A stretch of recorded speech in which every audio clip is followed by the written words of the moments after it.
tanggapan orang ramai lah, yang bahawa ini tak ada beza sangat pun dengan perbankan konvensional. Malah ada yang kata Islamic banking ni lebih mahal berbanding perbankan konvensional. Alright. Sekejap kita sebenarnya tunggu speaker kita. Sekejap, Ustaz Arham kata dia punya Twitter buat apa dia nak install balik. Allah SWT. Aduh macam ni lah. Tapi dah masuk. KG boleh dengar? Boleh. Boleh dengar semua orang. Ustaz Arham jemput. Invite jadi speaker. Ini orang penting kita malam ni. Hehehe.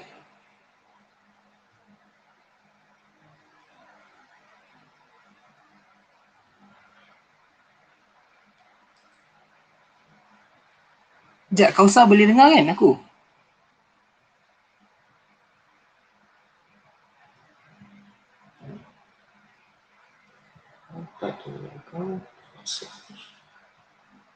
Okay lah.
Malam ni mungkin topik hangat-hangat. Alright. Alright, Ustaz Arham boleh masuk. Alright semua, Assalamualaikum. Sorry, minta maaf sangat. Tadi kita sebenarnya dah ada 200 lebih dah tadi kan. Tapi itulah, tak tahu kenapa dia boleh crash pula tadi. So Assalamualaikum. Haikal, okay dengar Haikal? Dengar tapi jap. Tapi? Dia macam ni bergema. Bergema Sekejap, Ustaz Arham dengar bergema juga ke? Okey. Cantik. Alright. So tadi Safdar ada Ustaz? Perasan. So tengoklah kalau dia join balik ke tak. Sebab kita mostly akan buat discussion dalam bahasa Melayu lah kan. Sebab audience kita bahasa Melayu. So kalau kita cakap English agak sukar lah untuk faham sebab topik ni bukan topik yang ringan, betul? Ya. Alright, alamak. Kesian kat dia lah. Dia dengar tapi itu lah. Dia pula tak faham. Dia dengar tak faham lah. Tapi nak buat macam mana kan. Alright. Terima kasih semua. Dah ada lebih kurang 200 orang. So malam ni kita akan berbincang mengenai perbankan Islam. So ada tanggapan bahawa perbankan Islam ni biasanya orang ramai kata sama sahaja seperti mana perbankan konvensional. Hanya salin kulit sahaja, ataupun orang kata perbankan Islam ni adalah backdoor to riba. So kita nak bincangkan malam ni sama ada betul ke perbankan Islam ni hanya sekadar tukar istilah, tukar terma daripada interest rate kepada profit rate contohnya. So kita nak dalami dan fahami benda ni lah, sebab hampir kita semua lah saya rasa tidak mampu lari daripada berurusan dengan bank. Kalau kita tidak berhutang pun kita ada akaun simpanan sekurangnya. Yang mana akaun simpanan tu kita menerima, kalau kita buka akaun Islamik kita akan menerima hibah di atas simpanan tu. Walaupun tak banyak, still ada amountnya ada lah. Kalau perbankan konvensional kita menerima interest. So jap. Haikal terkeluar pula. Haikal masuk, kita start balik. Terus.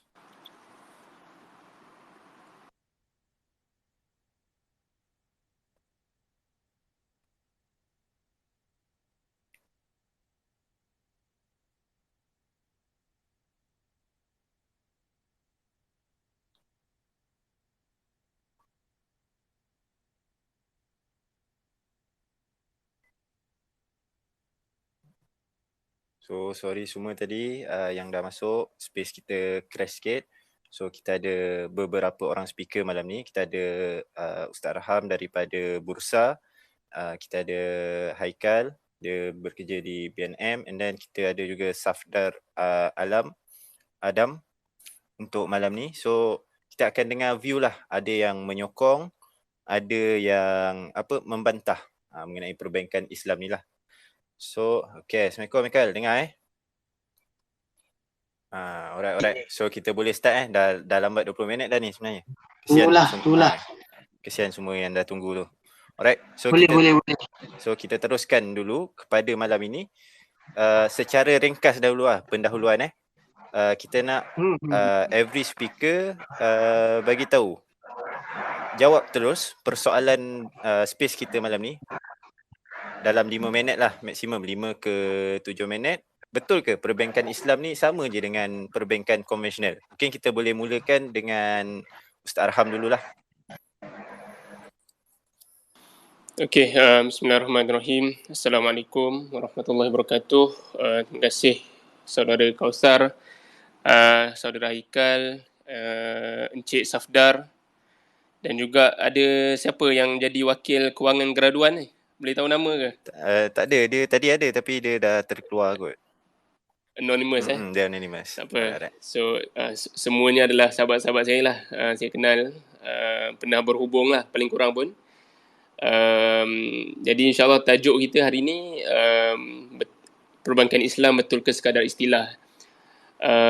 Jadi yang pertamanya saya suka untuk kita melihat kepada the bigger view, iaitu gambaran yang lebih luas, di mana kalau kita sebut tentang kewangan Islam ataupun Islamic finance ni, kalau di Malaysia lah secara khusus, dia boleh kita bahagikan kepada 3 cabang. Yang pertamanya adalah perbankan, ataupun kita panggil sebagai Islamic banking. Kemudian yang kedua kita ada takaful. Yang ketiga kita ada capital market. So yang pertama dan kedua, perbankan dan juga takaful ni dia ada jabatan dekat Bank Negara. Nama dia Jabatan Perbankan Islam dan Takaful. Kemudian yang ketiga, capital market ni dia dikawal selia oleh jabatan ataupun Islamic Capital Market Department dekat Securities Commission. So ni tiga jabatan besar lah kalau di Malaysia yang mengawal selia landscape kewangan Islam ataupun kewangan syariah di Malaysia. Jadi bila kita sebut, kadang-kadang bila kita petikai ataupun kita mengkritik kewangan Islam tu, kita perlu jelas yang mana kita kritik. Dan adakah kita kritik sektor perbankan, kemudian sektor takaful ataupun sektor capital market, kan? Iaitu bursa ataupun pelaburan, betul.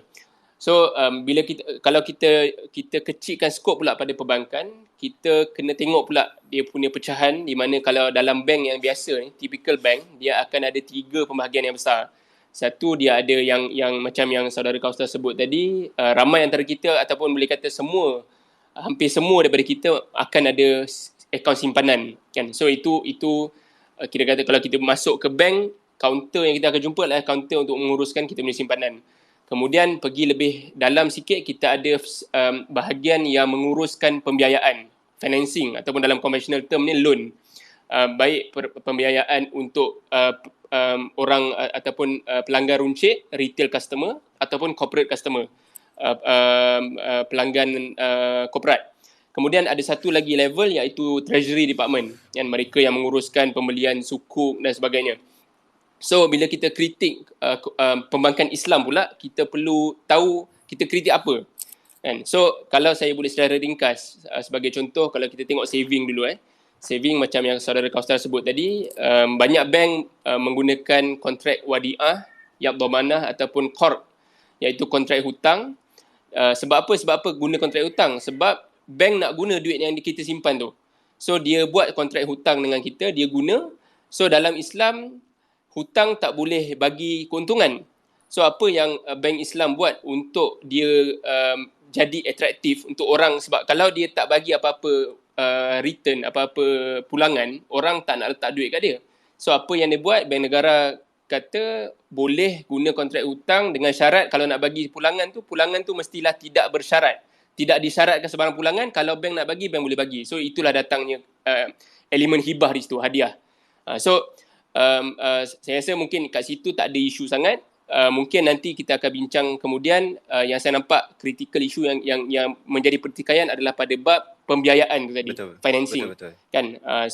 Bila mana bank dia bagi kita duit, kemudian bank charge kita tambahan, bagaimana dia justify ataupun bagaimana dia memberi justifikasi kepada penambahan tersebut, sebab dia seolah-olah dia mirip dan juga dia mimik perbankan konvensional. Point sebagai mukadimah ni adalah kita perlu jelas kat mana sebenarnya kritikan kita. Wallahu a'lam bissawab. Alright, baik. Terima kasih Ustaz. So kita boleh katakan, saya rasa khusus perbincangan kita pada malam ini adalah pada pembiayaan itu sendirilah, sebab itu yang menjadi polemik ataupun kata-kata yang hangatlah dalam kalangan kita semua. So saudara Haikal mungkin boleh bagikan intro sikitlah, sama ada bersetuju atau tidak yang perbankan Islam ni sama saja dengan perbankan konvensional.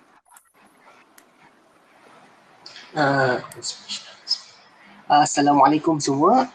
Jadi menjawab soalan Kausa, dia dekat sini dia tricky sebab macam sebentar lagi mungkin Ustaz Arham akan terangkan juga di mana sebenarnya ada perbezaan, dan kemudian kita ada juga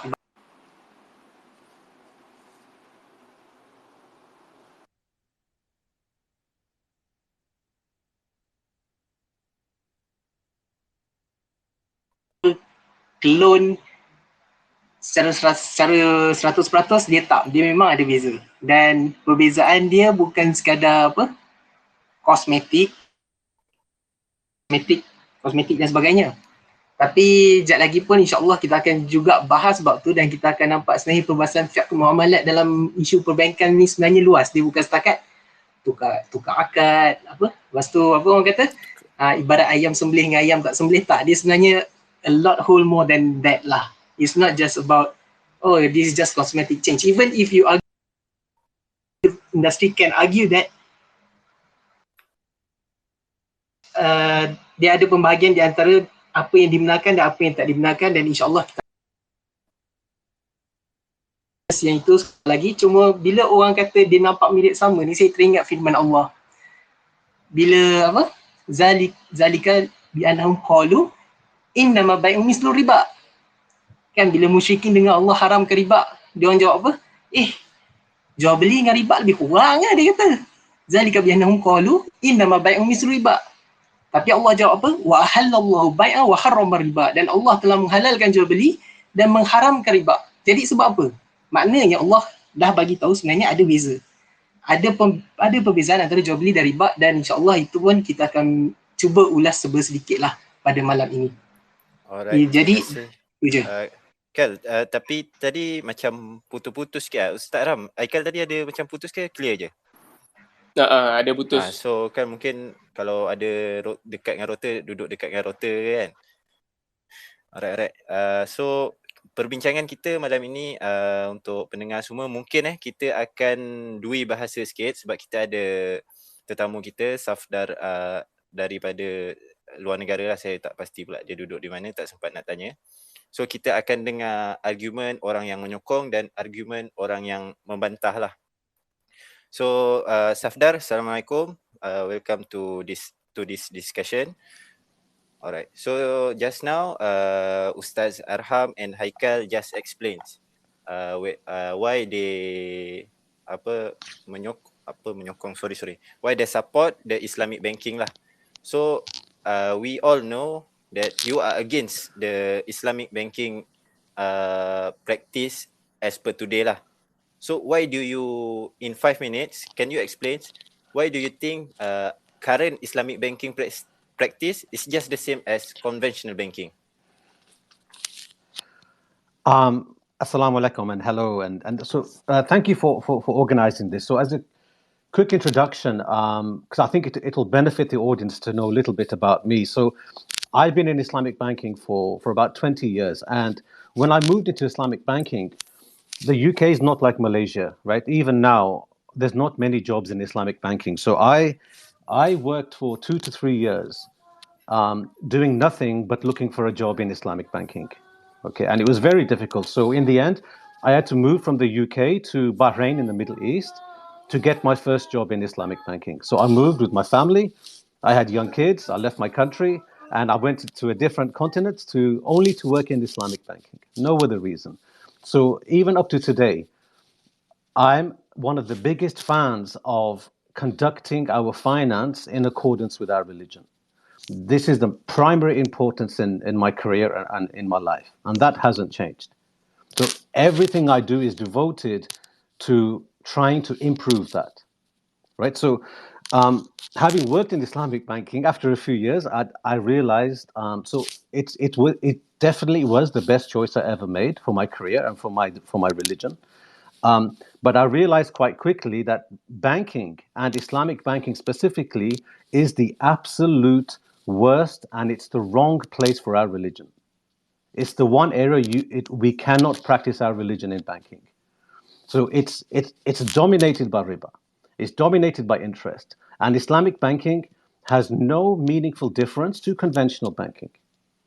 And so once I understood that, I mean, it's relatively easy to realize that, right? It's relatively simple. But once I understood the deep mechanics behind it and how it's not just a contract here or there, it's the actual system, right? So Islamic banking assets are now, what are they, $3 or $4 trillion, right? Over 95% of them are dominated by riba. They are nothing else but riba. So it's not just saying, I know you mentioned a backdoor riba. This is not backdoor riba. It's like having a sign, 100-meter billboard on the front door. It's absolutely front door riba, right? So for me, I find that a big insult to my religion, right? There's no other. To me, I mean, I'm just a guy. I'm Safsar Alam, and I'm nobody. But to my religion, I find that a very big insult because I believe my Creator and my religion have values that are better than this, right? So then you come to explaining to people and trying to understand the Muslims that are involved in Islamic banking, right? What's their reaction and what's their intention? And I think overwhelmingly, the Muslims involved in Islamic banking have good intentions, right? Because Yes, yes. we all believe, we all want to follow our religion, and if you work in Islamic banking, you're making a choice to align your career with that, right? And that's very powerful. But I think the industry, so it's not about people, but the industry is betraying every single Muslim who's working in Islamic banking. It's nothing less than a betrayal, right? So when I criticize Islamic banking, I'm doing it to help the Muslims, to help Muslims understand that this is, it's an absolute waste of our capital and people. And one of the things I like about Malaysia is that you have a lot of young people who are interested in Islamic banking. I know you have universities that specialize in Islamic banking, and you have a good flow of young Muslims into Yeah, yeah. Islamic banking. Even Yeah, tonight we have almost 700 listeners. you see, and that's amazing for me. If we hosted this in the UK, I mean, Muslims have interest in the UK, but we'd get maybe 50 and they wouldn't have much knowledge of Islamic banking. So I think there's an underlying passion in Malaysia. And that's Yeah. why I think when change comes, it will come, inshallah. I think Malaysia will be the place that change will come. But the point I want to make is that, I would not classify myself as an enemy of Islamic banking. I'm a fan of my religion. And I think applying our religion into finance, it's a massive challenge. So finance and banking is my career. So everybody has their arena, right? My arena is finance and banking because that's just where I've had my knowledge and experience. Other people have their arena of whether it be healthcare or politics or teaching, right? And people specialize and try to use their religion. For me, it's finance. And so I see it as my obligation to try to move what we're doing into a better position. But interestingly, when I try to do my bit to educate people, the biggest objection is from Muslims. Right? Muslims refuse to accept what's going on, what the reality is, and that means that we're spending more of our capital and people into sustaining riba rather than looking for change. And it's a real waste of our resources. You know, and it's a real betrayal to all the Muslims who are listening and all the Muslims who have a passion for Islamic finance. All right. Okay. Safdar, can you explain in a simple term why do you think Islamic banking is just the same as conventional banking in 1 minute or two? Okay, so then we have to come back to banking, like what banking is all about. Banking is, you know, I would say it's the oldest profession, but it's not. I mean, there's one profession that's the oldest profession, but I can't mention that in polite company, right? So maybe it's the second oldest profession, right? It's always existed. So if you look at modern banking, right? So this is a relatively modern arena, and it changed, and it's to do with modern money, fiat money, and that changed in 1971 with the loss to the pegging to gold, the gold backing. So if you look at the function of banks, I'll try to keep this to 1 minute. There are two very important papers published by central banks that explain how banks operate. And I think hardly anybody knows this. There's one paper published in 1968, and that's published by the Federal Reserve Board of Chicago. And it's called Modern Money Mechanics. And it's a PDF that's freely available now. It's about maybe 100 or 200 pages. And there's another document published more recently by the Bank of England in 2014 in their quarterly bulletin, and it's called Money Creation in the Modern Economy. Now, both of these papers explain how banks operate. And what they do is they do not operate how people think. They do not operate how we are taught at university and in economics. They do not use money and distribute it for loans or for other purposes. They exist only to lend money. They exist for no other reason, and they lend money by creating money that does not exist. So they don't take my deposit. Say I deposit 100 and the bank gives a loan of 100. They're not using my money for that. Right? They are creating 100 out of nothing.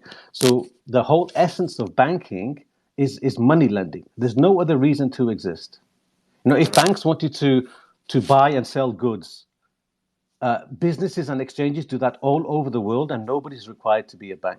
If banks want to invest money in land and property, and they want to sell property, millions of businesses do this all over the world, and they're not banks. Right? There's every single thing an Islamic bank does is the intention is to lend money. And when you lend money, there's always riba. All right. Thank you, Safdar. Alright, sekarang kita akan I move to another speaker, okay? Sure, please. Alright, share. Okay, Ustaz Arham. So tadi Safdar kata apa perbankan yang ada sekarang ni adalah sekadar bila dia pergi pinjam duit, saya ulang balik lah untuk semua pendengar, dia macam Ustaz Arham kata tadi, bank pinjam duit daripada kita kan. Bila kita menyimpan duit dari bank dan bank beri duit tu kepada orang lain lah untuk sebagai hutang. Tapi Safdar kata duit yang diberi hutang tu kepada orang tu bukan daripada deposit tapi di-create lah, dihasilkan daripada orang kata boleh katakan daripada angin lah, dari dipetik dari mana-mana. So apa pandangan Ustaz Arham pasal tu? Okay, bismillahirrahmanirrahim. So terima kasih saudara Safdar dan juga saudara Kausar atas soalan tu. Dia basically dalam perbincangan seperti ini memang kita akan jumpa, kalau di Malaysia lah, kita ada satu grup yang kita namakan sebagai Malaysia Monetary Justice, kalau saya tak silap lah nama dia, MMJ, yang membawa idea sama seperti Encik Safdar, di mana mereka menolak sistem perbankan, bukan menolak sistem Bank Perbankan Islam, tetapi mereka menolak sistem perbankan tu sendiri, kerana bagi mereka duit yang dicipta tu adalah duit yang dia nilai yang tercipta atas angin, kan? So kerana itu disebut tadi tentang money creation, penciptaan wang, kemudian disebut juga tentang nilai lebih kurang 3 trilion nilai kita kata Islamic finance asset ni 90%-nya adalah hutang ataupun dan semua hutang adalah riba. So ini adalah poin-poin yang sama juga kalau kita mendengar forum-forum ataupun perkongsian daripada grup yang saya sebut tadi, MMJ. So bagi pihak Islamic Finance pula, dia saya secara terus terang saya sebut memang tak ada titik temu. Sebab yang Islamic Finance dia kata kita membina sistem di atas sistem yang sedia ada. Dan kita cuba menyediakan alternatif. Kan, sebab sebelum ini orang Melayu Islam di Malaysia, kita hidup dengan bank konvensional yang wujud sejak berzaman dulu, sejak zaman penjajahan British lagi, dan kita menggunakan pakai sistem mereka. Dan bila ada kesedaran tu datang, kesedaran tu timbul, bermula seawal bila mana Prof. Ungku Abdul Aziz datang dengan satu ketah kerja untuk bawa ketah kerja penubuhan tabung haji kan. So dia kata orang Islam tak boleh simpan dan tak boleh terbabit dengan simpanan riba, dan orang Islam juga perlu tempat simpan dan pelaburan, tak boleh simpan bawah bantal. So dia telah menggagaskan satu penubuhan institusi yang dinamakan sebagai lembaga tabung haji kan. So daripada situ idea tersebut terbinanya tabung haji, kemudian tertubuh pula Bank Islam yang pertama 1983, kemudian Syarikat Takaful Malaysia Berhad 1984 dan seterusnya. So dia berdiri di atas idea kita nak menyediakan alternatif. So kalau nak kata kita nak bawa debat kan, dia memang tak boleh nak capai kata sepakat, sebab masing-masing point ataupun hujah masing-masing terdiri di atas fundamental ataupun asas yang berbeza. Satu kata kita nak create our own fundamentals, our own system.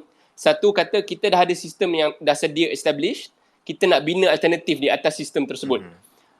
So itu dua kenapa kita tak boleh nak, saya pun tak boleh nak menjawab secara terus lah, sebab memang tak ada jawapan. Sebab kalau kan? perbankan ni dah beratus tahun, betul. Dan itu kalau kita tengok dalam siri tweet saudara Safdar pun kita akan jumpa lah, disebut juga bagaimana hujah-hujah biasa yang Islamic Finance akan sebut tentang kami ni masih baru, masih di infancy state kan. Semua tu memang ada lah, tapi mungkin saya boleh menjawab dari segi kat mana yang mungkin kalau kita sebut ni orang yang menentang kita ni akan agak lunak. Okay, di mana? Yang pertamanya adalah bila wujudnya sektor kewangan Islam ini, antara perbezaan jelas dengan sistem perbankan konvensional adalah dari aspek sektor-sektor yang boleh dilaburkan ataupun sektor-sektor yang boleh dibiaya. Contohnya syarikat Arab datang minta duit dekat bank Islam, confirm akan dihalang. Syarikat berkaitan dengan contoh peternakan khinzir, kemudian syarikat pembotolan arak, syarikat yang berkaitan dengan hotel yang mana hotel tersebut ada sinonim dengan hiburan sebagai contoh. Semua tu itu akan ditolak. So ini antara perbezaan yang saya rasa sebagai Muslim yang walaupun dia ada idea Islamic Finance ni tak boleh wujud, dia paling kurang dia boleh appreciate bahawa ada beza di antara aktiviti yang disokong oleh perbankan konvensional dan juga aktiviti yang disokong oleh perbankan Islam. Di mana dengan kewujudan perbankan Islam ini, sektor-sektor tidak patuh syariah yang kita sebut tadi, rokok, arak, babi, makanan tidak halal, semua ini akan dikurangkan, termasuk judi dan sebagainya, akan dikurangkan dengan adanya sektor kewangan Islam, sebab sektor kewangan Islam tak boleh nak bagi duit dekat sektor-sektor seperti ini. So itu yang pertama. Kemudian yang kedua, tentang riba. Tentang riba, kalau kita tengok dalam Quran, ada 4 ayat yang biasa kita akan sebutlah, merujuk kepada 4 tahap di mana pengharaman riba ini datang dengan 4 tahap. Bermula dengan surah Ar-Rum ayat 39, kemudian surah An-Nisa ayat 160 dan 161, kemudian surah Al-Imran ayat 130, dan akhir sekali surah Al-Baqarah ayat 278 dan 279 di mana Allah sebut ya ayyuhallazina amanu taqullah wa zaru ma baqiya minar riba in kuntum mu'minin. Wahai orang yang beriman, bertakwalah kepada Allah dan tinggallah baki-baki riba sekiranya kamu ni orang yang beriman. Dan juga termasuklah hadis-hadis yang berkaitan, hadis sahih yang menyebut bahawa riba ni adalah dosa besar. Itu semua maklum. Dalam kita memahami ayat riba ni, kita kena faham bahawa riba ni ada banyak jenis. Riba yang disebut dalam Quran ataupun disebut sebagai riba Quran, adalah riba duyun, iaitu riba yang berkaitan dengan hutang. Ada satu lagi riba yang disebut sebagai riba hadis, itu berkaitan dengan forex. Yang tu mungkin nanti next time kita boleh bincang. Riba yang disebut adalah hadis. Boleh, insyaAllah. Tapi riba yang disebut dalam Quran ini berkaitan dengan riba ad-duyun, riba yang berkaitan dengan hutang, yang wujud dalam dua bentuk. Yang pertama adalah yang seperti yang saudara Safda sebut tadilah. Bila mana kita bagi pinjaman, kita charge tambahan, maka ia adalah riba. Betul? Tak ada siapa nafi. Itu riba yang pertama. Yang kedua adalah riba bila mana kita lambat bayar, yang pemberi hutang tu bagi extension, dan dengan extension tu dia kena bayar tambahan. So dalam konteks hari ni kita sebut sebagai late payment interest ataupun late payment charges, kan. So saya berani kata bila wujudnya Islamic banking ni, katakanlah orang tak setuju dengan elemen profit dalam Islamic financing, paling kurang dia boleh appreciate bahawa dengan adanya Islamic banking ni, kita berjaya menghapuskan elemen riba pada late payment ni. Maknanya sebab kalau itu late payment ni adalah antara cara bank konvensional buat untung boleh saya di atas kesusahan orang yang lambat bayar, dia tak mampu nak bayar. boleh Sila Kausa. Maksudnya kalau saya guna perbankan Islam contohlah saya punya bayaran kereta bulan-bulan kita nak ambil senang kira 1,000. So interest katakan 5%, so which is 50 lah, betul? So kalau perbankan Islam saya lambat bayar, maknanya saya takkan didenda lambat bayar ke macam mana? Ataupun saya tak dikenakan interest sebab saya lambat bayar? Kalau perbankan konvensional macam mana? Mungkin pendengar tak berapa nak jelaskan. So kalau saya assume ramai antara kita mungkin masih belajar ataupun yang dah mula bekerja, young adults kan. Kalau kita dah start ambil financing ataupun ambil pembiayaan dengan bank, biasanya dia akan charge kita satu on profit, and then dia ada satu clause pasal late payment, di mana late payment ni kalau kita lambat bayar, katakan 1 bulan kita terlepas, contohnya patutnya kita bayar pada 28 hari bulan, hari ni kita patut bayar kita punya installment katakan RM100 lah, nak senang kira kan. Kemudian esok kita tak bayar, maka dia akan kira late payment itu, apa yang kita patut bayar dia akan darab dengan berapa rate interest tu yang untuk late payment, contohnya katakan 10%, kan. Kemudian dia akan tambah dengan 1% untuk bulan yang pertama ni, darab dengan bilangan hari kita lambat bayar, itu sehari bahagi 365 hari. So itu cara kira untuk late payment. Dan lebih dahsyat lagi, kalau konvensional ini dia ada elemen compounding. Bulan depan kita tak bayar, dia akan tukar rate tadi mungkin daripada 10 jadi 12%. Dia akan tambah. So itu konvensional. So dari segi kiraan yang detail boleh tengok dalam dalam product disclosure sheet bank masing-masing lah, kan. So itu bank konvensional, dan itulah antara source of income bank konvensional sejak dulu lagi. Baik. Bila datangnya perbankan Islam, elemen tersebut telah ditiadakan. Sebab itu menariknya, dulu saya di awal masa saya lepas grad 2015 daripada Jordan, kemudian masuk ke satu bank nama dia Asian Finance Bank, sekarang dah tak ada dah. Satu bank corporate.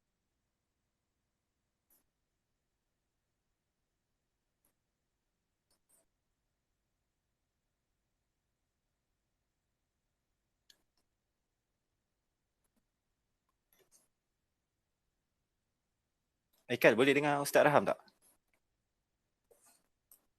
Saya tak boleh. Ustaz tak dengar. Dia terputus kot. Sekejap. Itulah, tak stabil. Right. So mungkin Aikal boleh sambung sikit berkenaan late payment tadi ke? Saya tak nak potong steam orang cakap. Tu lah, kita tunggu 10 saat, 20 saat Sekejap Cumanya nak selit sikit pasal MMJ tu, sebab alalang MMJ, sebab MMJ. Apa nama panjang dia? Monetary Movement for Monetary Justice. So MMJ sebenarnya satu pertubuhan antarabangsa, dan mereka juga berhujah seperti Safda lah basically. So kita panggil Allahumma salli ala Muhammad. Mereka kata wang fiat sekarang ni dicipta daripada nothing. Basically bank dia buat duit dari nothing. So itu argument MMJ, dan diorang punya argument pun based on two papers yang Safda cakap tadi, Federal Reserve paper dan Bank of England punya paper. However, walau bagaimanapun these ideas macam nak cakap, idea ni pun apa yang dibentangkan dua paper ni pun ada juga penentangnya, ada yang membantah. Macam contoh INSAF sendiri pun bila MMJ datang dialog dengan MMJ, INSAF Islamic lupa nama panjang dia. Tapi dia itulah Islamic Finance School lah sebenarnya cerita. Dia dekat dengan UM. Dia betul-betul belakang UM, dekat Kolej 9. Kalau siapa yang pernah stay UM tahulah. Bila datang, lepas tu INSAF buat live kan, dia ada video kat Facebook, nanti siapa yang nak tengok saya boleh share link dia. Bila MMJ datang bawa paper cakap dia jawab macam ni tau. Dia jawab simple je. There's an accounting error in your method. Habis. Tu je jawapan dia orang. There's an accounting error, dan memang ada kritikan tentang paper Federal Reserve dengan Bank of England. So again, it's kind of controversial sebab kalau kita nak go deep into the mechanics, dia akan ambil masa yang panjang, dan memandangkan dekat sini bukan semua latar belakang accounting. Memang saya tak boleh cerita lah dekat sini apa assumption pihak yang kata money comes out from nothing, dan mana assumption pihak yang kata there's accounting error kat situ. Cuma nak katanya idea ni bukanlah 100% diterima pun dalam di antara ahli ekonomi dan accountant sekalipun. Jadi it's still debatable sama ada memang bank cipta money from nothing ataupun sebenarnya no, they don't create money from nothing. So itu je lah saya nak ulas tentang yang MMJ tu. But Alright. Ustaz Arham belum masuk lagi. Dia terputus. So tadi point dia antara improvementnya aku ulang balik Kal, nanti kalau tertinggal bagi tahu. So dia tak ada interest untuk late payment, betul? Satu. Betul kan? Hello.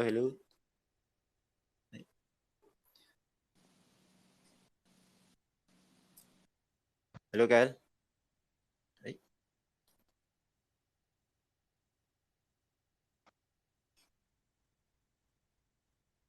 Sabar. Sekejap So Aikal pun termute. Alright, Ustaz Arham dah masuk. Kita sambung dulu.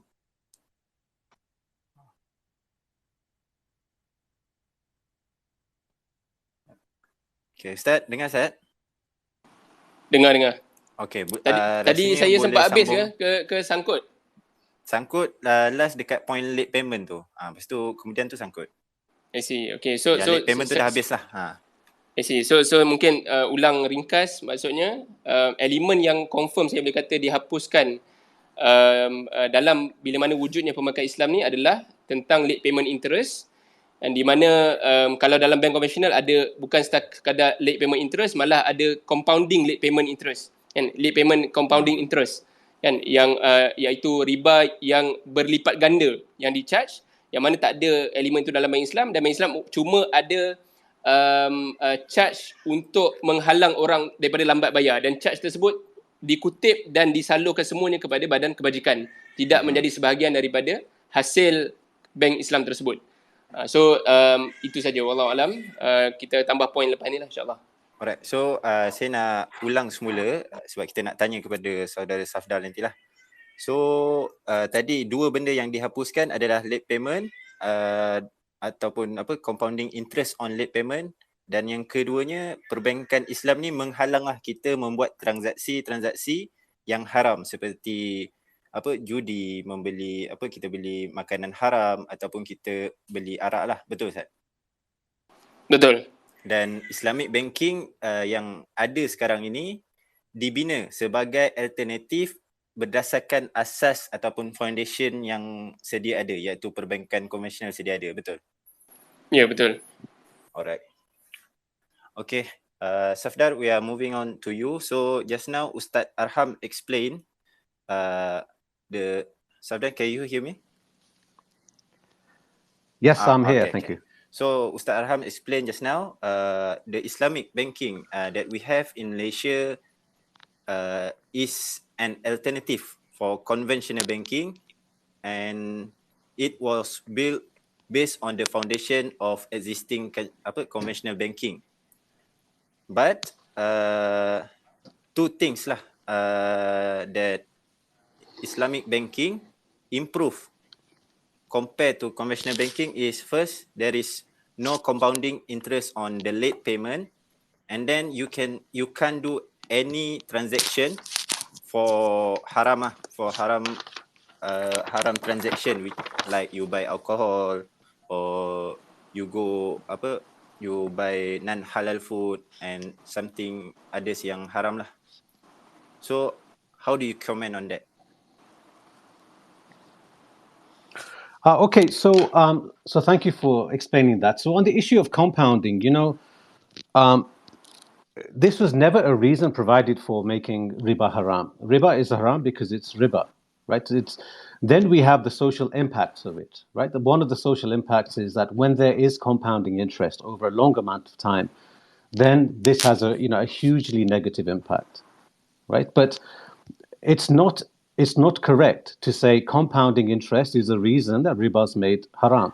It's not the reason. The reason is very clearly in our religion, in the Quran, riba is made haram, and riba is made clear that it's anything over the principal. Right? So I know that one of the illustrations of this is through compounding interest. Right? But if you remove compounding interest, but you still have interest, it's haram. Right? So in that sense, compounding interest is like a red herring. Right? People say, the most damage is in compounding interest, and we don't use compounding interest, so it's okay. But it's not okay, right? Any 1/1,000,000th of 1 cent above the principal is riba, right? There's no other. So compounding interest is used as a red herring in my view, right? And riba is much wider than interest. So riba occurs in sales transactions as well. And riba is actually a very, very subtle topic, okay? And it's something that in our historical literature and modern literature, scholars have not explained riba very well throughout history. And this applies to the major scholars of the four madhabs, right? If you look at all the classic literature on riba, it's very, very limited. And that's because scholars, even up to today, are very reluctant to make any extrapolation on the reasoning for prohibiting riba. So the focus has been on the mechanics of riba, right? So, which is fine, which is okay. So today, one of the main understandings is that interest is riba, right? And this is a relatively modern conclusion, but I think it's mainly universally accepted amongst scholars. It's not 100% accepted, and there is an interesting argument to be made that small amounts of interest may not equate to riba, but the vast majority of the positions of the scholars today is that any form of interest is riba. The majority is, and that's a position. The vast majority, that any form of interest is riba, and that's a position I'm very comfortable with. So when we talk about riba, most times, especially in banking, we really mean interest. Right? So, but in reality, people often refer the conversation back to riba because riba is much more complex, and that serves to move the conversation somewhere else. Right? My preference is, if we're talking about interest, let's talk about interest. Right? If you want to talk about riba is much wider, but interest is one form of riba. Okay. The other explanation that you mentioned, that Islamic banking has made some improvements because you can't buy alcohol and so on. I mean, really, what's the improvement in that? If you're a Muslim and you practice, you're not going to buy alcohol. Yeah, of course. Right? You don't need an No, you don't need if I may, basically my point was that if you have an Islamic bank, basically in terms of financing, in terms of the fund utilization, you will not use it for prohibited activities. Right. Okay. So the utilization of funds, it goes through some ethical screening, right? Some Sharia screening as to the what the funds will be used for. Okay. So if a company is if it's an alcohol, if it's a brewery company and they want a loan of $1 million, then they wouldn't get one from an Islamic bank. So so that's made clearer to me. So I do agree there's a level of ethical screening in Islamic banking. But this is not new, right? Ethical screening and social impact in investments has been around for many decades in the West. And the last 20 years or so, it's become very prominent. and it's become prominent outside of Islam, right? Because ethics are ethics. That whatever organized society you look at, there are ethical values. They might not be all the same, but in finance, they are largely the same. So, if you, apart from interest, Muslims include interest as not being ethical. But we have many non-Muslims and non-Muslims firms, and they were there before.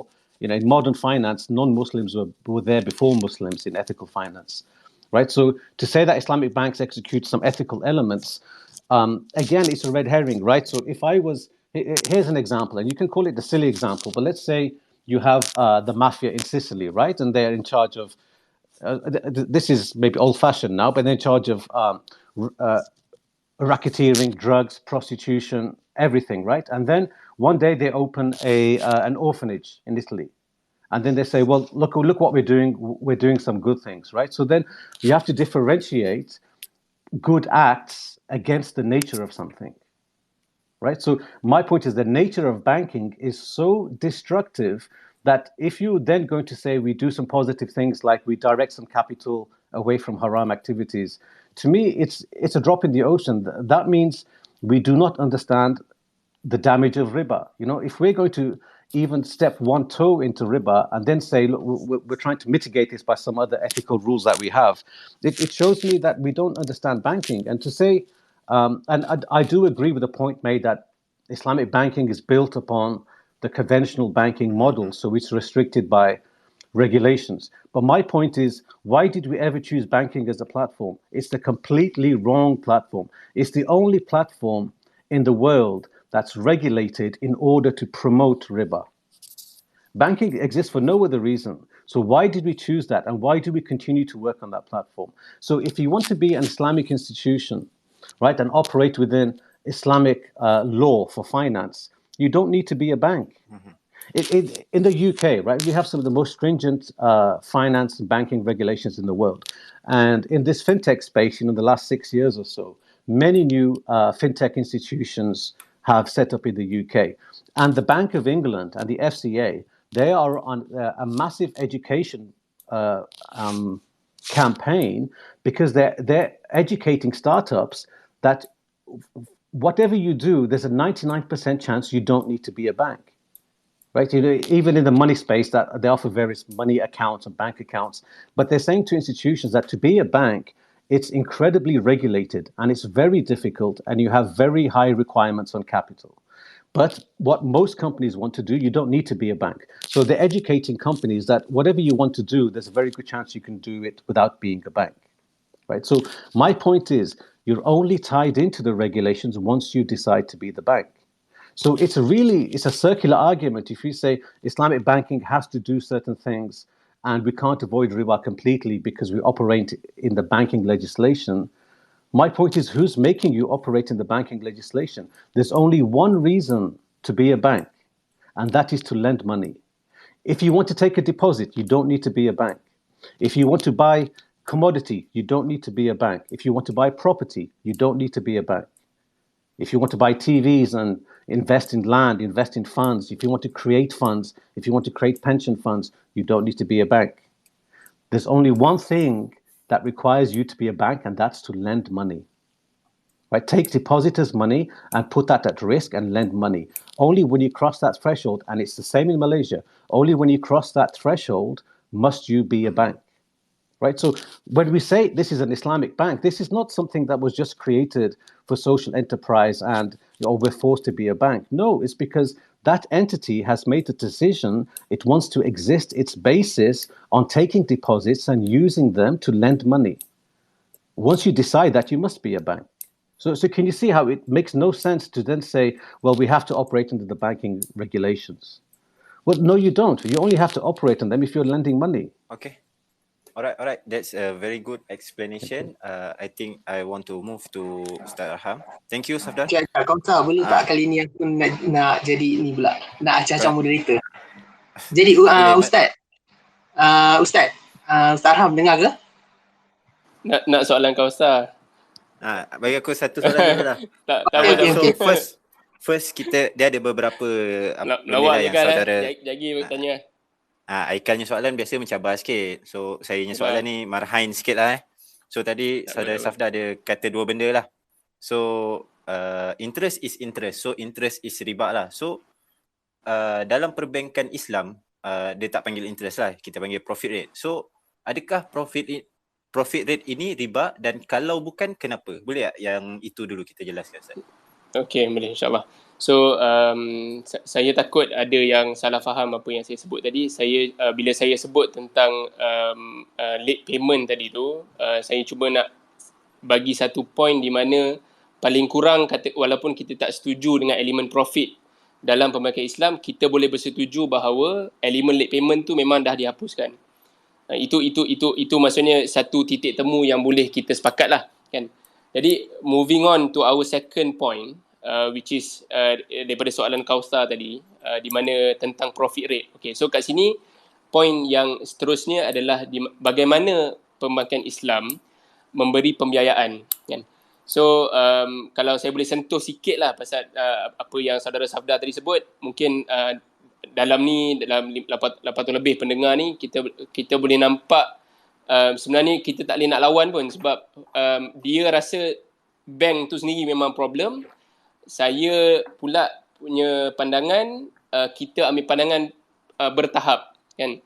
Kita duduk dalam situasi yang dah sedia ada, kita bina kita punya sistem slowly lah, kan, step by step. So dia memang dua aliran yang berbeza lah, kan. So jawab soalan Kausar tadi, bagaimana Islamic Bank buat pembiayaan. Okey, kat sini kita perlu lihat pelbagai jenis kontrak. Sebagai contoh, kalau katakan kita nak beli kereta ataupun ada juga produk untuk kita beli rumah, ada bank dia guna kontrak yang dinamakan sebagai, sama ada kalau kereta al-ijarah summal bai', ataupun kalau rumah kita ada satu yang dinamakan sebagai musyarakah mutanaqisah, yang di mana dalamnya ada elemen ijarah. So apa maksud ijarah ni? Maksudnya sewaan. So bagaimana bank buat? Kalau di Malaysia antara cara yang digunakan adalah bank akan menjadi pemilik awal kepada aset yang kita nak beli ini, kemudian dia akan menyewakannya kepada kita. So kat sini saya rasa jelas tak ada elemen yang disebut sebagai backdoor riba tadi tu, sebab kontrak yang digunakan adalah sewa beli. Kita akan sewa, kan, kita akan sewa daripada bank, iaitu pemilik sebenar. Kemudian di akhir tempoh pembiayaan itu, kita seolah-olah kita dah bayar, setiap kali kita bayar sewa tu, kita bayar juga pemilikan equity. Habis tempoh itu, aset tersebut akan jadi milik kita. So itu satu cara. Timbul persoalan bagaimana pula bagi pembiayaan peribadi. So kat sinilah ulama' pun bincang panjang macam mana, sebab kalau rumah, kereta, at least ada aset tu boleh jadi cagaran dan sebagainya. Dan kalau di Middle East, mungkin saya boleh kongsi juga, di Middle East, dari segi legal requirement mereka bank-bank di sana, mereka boleh menjadi sub-developer. Sebagai contoh, bank di Kuwait dan sebagainya, dalam projek perumahan, bank boleh jadi rakan kongsi untuk projek tersebut. Bila mana mereka jual, seolah-olah mereka jual direct kepada pembeli. So mereka jual dengan harga bertangguh lah, pembeli bayar bulan-bulan. Maknanya kat situ, rumah tu bank punya lah. Betul, bank memang betul. Bank punya daripada awal. Sama juga macam kereta, ada bank yang ada showroom kereta, Ferrari, kereta Lamborghini dan sebagainya. Ni kadang-kadang di negara Khalij, negara minyak, kan. Dia ada bank tu, ada showroom kereta. Orang yang nak pembiayaan peribadi, dia pergi dekat showroom tu, dia beli kereta, ataupun dia boleh ambil kereta tu dan dia pergi cari kedai kereta yang nak beli kereta terpakai, dia jual untuk dapat cash. So itu cara pembiayaan di sana lah. Di mana di Malaysia kita terhad dari segi nak buat macam tu, sebab kita punya legal requirement tak sama. Bank tak boleh ada apa-apa aset dalam dia punya balance sheet sebagai contoh. So tadi saya dah sebut tentang ijarah. Kemudian ada yang kita namakan sebagai tawarruk. So saya perasan ada satu soalan di tweet, dia tanya bagaimana komoditi trading ni memain peranan dalam pembiayaan dalam perbankan Islam. So kita ada satu kontrak yang dinamakan sebagai tawarruk, di mana dulu semasa bank Islam baru tertubuh, kita pakai satu kontrak yang dinamakan sebagai bai'ul ainah. Ini yang biasanya ulama Middle East katakan sebagai backdoor riba. Sebab apa? Bai'ul ainah ni sebenarnya satu konsep yang ada dalam kitab Imam Syafi'i pun. Imam Syafi'i gagaskan satu kontrak namanya bai'ul ainah, di mana seseorang itu kalau dia nak liquidity, dia nak cash, dia boleh beli barang dengan harga dengan harga bertangguh, kemudian penjual yang sama tadi beli balik dengan harga tunai. So itu konsep bai'ul inah. Tapi dalam konteks Imam Syafi'i ulas dulu adalah orang dia ada pilihan. Orang yang beli tadi tu dia boleh jual kat orang lain, bukan orang yang dia beli tadi. Tapi kita kat Malaysia bila kita buat bai'ul inah, dia dua pihak, bank dan juga pelanggan. Kat situ so kalau kat Malaysia pelanggan beli dengan bank, dia jual balik kat bank, macam tu lah. Macam tu, betul. So kat situ yang ulama Middle East lah biasanya dia akan argue, kata bai'ul inah Malaysia ni tak ikut apa yang Imam Syafi'i, pandangan Imam Syafi'i, di mana dua pihak itu tetap dia tak berbeza. So tapi hujah ulama Malaysia masa tu adalah itu adalah satu-satunya kontrak yang boleh kita fikirkan pada masa tersebut. Kemudian sampailah 2010 saya tak silap, di mana elemen bai'ul inah ni Bank Negara buat satu ketetapan bahawa tidak boleh disyaratkan dalam legal document untuk aset dijual balik kepada pihak yang sama. So bank ada masalah lah kat situ sebab ada elemen risiko.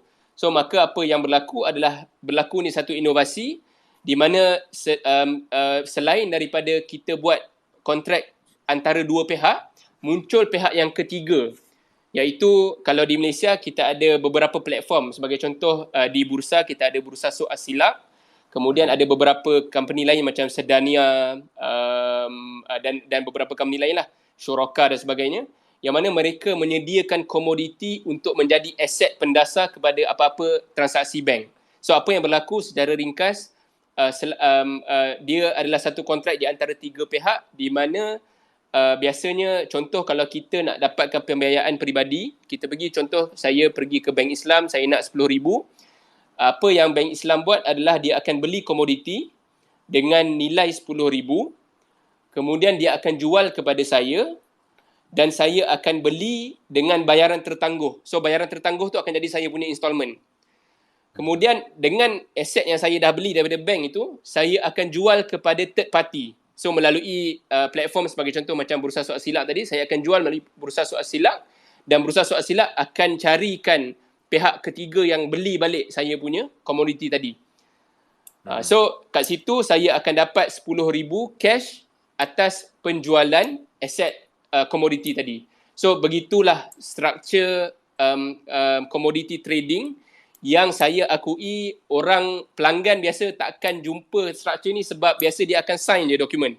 Tapi sebenarnya kalau kita baca dokumen yang kita sign tu, kita akan dapati dokumen-dokumen sebagai contoh komoditi apa kita beli, nilai komoditi tersebut, siapa pembeli komoditi tersebut, semua ni sebenarnya ada di back office bank. Dan kalau kita minta, mereka ada tanggungjawab untuk berikan kita details pemilikan aset tersebut ataupun komoditi tersebut. So begitulah elemen yang mana disebut oleh Ustaz Haikal tadi di awal program, ayat di mana dalam surah Al-Baqarah, kalau saya tak silap, surah Al-Baqarah ayat yang ke berapa tak ingat dah, di mana Allah sebut wa halallahu al-bai' wa harrama riba, dan Allah menghalalkan jual beli dan mengharamkan riba. So ayat ini menjadi satu asas kepada struktur tadi, di mana kita boleh menerima kontrak tawarruk, dan kontrak ini kurang kontroversi even di Middle East pun, sebab dia melibatkan tiga pihak lebih bagus daripada hanya dua pihak yang membuat kontrak. So dan tiga pihak itu juga kalau kita baca secara detail dalam legal document, sebenarnya ada provision ataupun ada clause yang mengatakan bahawa kalau kita sebagai pemilik komoditi tadi tak nak jual balik kepada bursa ataupun bursa suq as-silaq, kita ada hak ataupun kita ada privilege untuk kita boleh minta ambil fizikal aset tadi dan jual kepada pihak lain. Kita boleh minta fizikal, betul ataupun kita nak jual kepada pihak selain daripada bursa suq as-silaq. Itu disebut dalam legal documentation yang menjadi syarat bank negara ke atas bank-bank Islam di Malaysia. So itu hakikat yang ramai. Last sekali orang buat conclusion kata profit ni sama je dengan interest. Tapi dari segi struktur berbeza, dan nanti mungkin next round saya akan perjelaskan juga tentang tuduhan orang kata bank Islam ni mahal. Wallahu alam. Alright, Ustaz. So tadi maknanya kalau contohlah saya pergi nak pinjam duit kat bank kan. So prosesnya dia saya beli dengan dia 1 tan kelapa sawit. Contohnya saya dapat 10,000. So saya kena cari pembeli kelapa sawit ni, betul? Untuk saya dapat duit tu. Betul. So tapi kalau let's say lah saya tak nak duit tapi saya nak kelapa sawit, boleh lah. Secara Boleh. teknikalnya, boleh Alright. Secara sebab saya di bursa, saya antara benda yang saya tengok adalah bursa surat silap ini. Memang dari segi internal guideline kami memang tersedia dah details prosedur untuk siapa yang nak ambil delivery.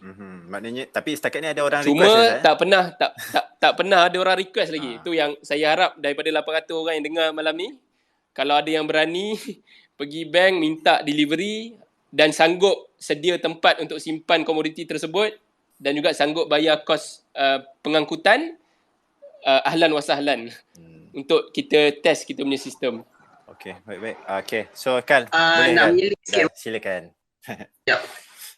Nak menyelit sikit pasal tawaruk sebab saya sebelum saya dekat tempat saya kerja sekarang, saya pernah kerja dengan Taufuk Consultancy sebagai syariah consultant. Jadi memang saya pernah buat transaksi tawaruk sebagai wakil bagi klien. Dan benda ni memang betul lah. Dan bursa surat silap is very convenient. Saya bagi siapa yang pernah join kelas saya ada tunjuk app bursa surat silap tu kecil je. Login, tekan-tekan, tahu-tahu dah siap. Tapi dia punya guideline memang betul lah macam Ustaz Arham cakap dan memang bank kena uji. Contoh, sama ada diorang boleh deliver tak komoditi kelapa sawit tu kalau klien betul-betul minta. Diorang memang kena test supaya memang betul delivery tu berlaku. Jadi itu sebersikit lah tentang tawaruk. Saya nak top up sikit just in case korang macam ya je kan. Jap, tanya Ustaz jap. Cuma sampai ke berapa dia okey ni? Ustaz sampai ke berapa Ustaz okey? Malam MCO ni tak ada limit. 12 lah limit kita tak ada limit. Alhamdulillah. Silakan kan.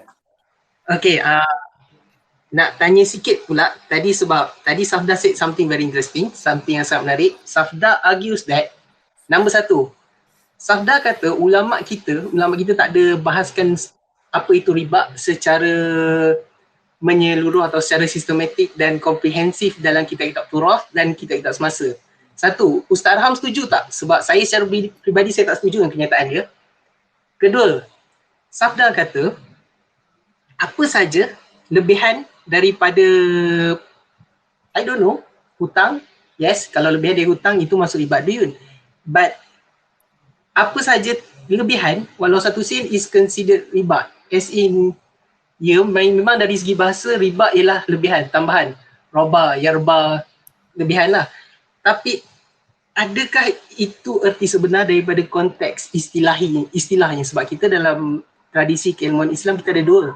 Satu makna dari segi bahasa, makna dari segi istilah.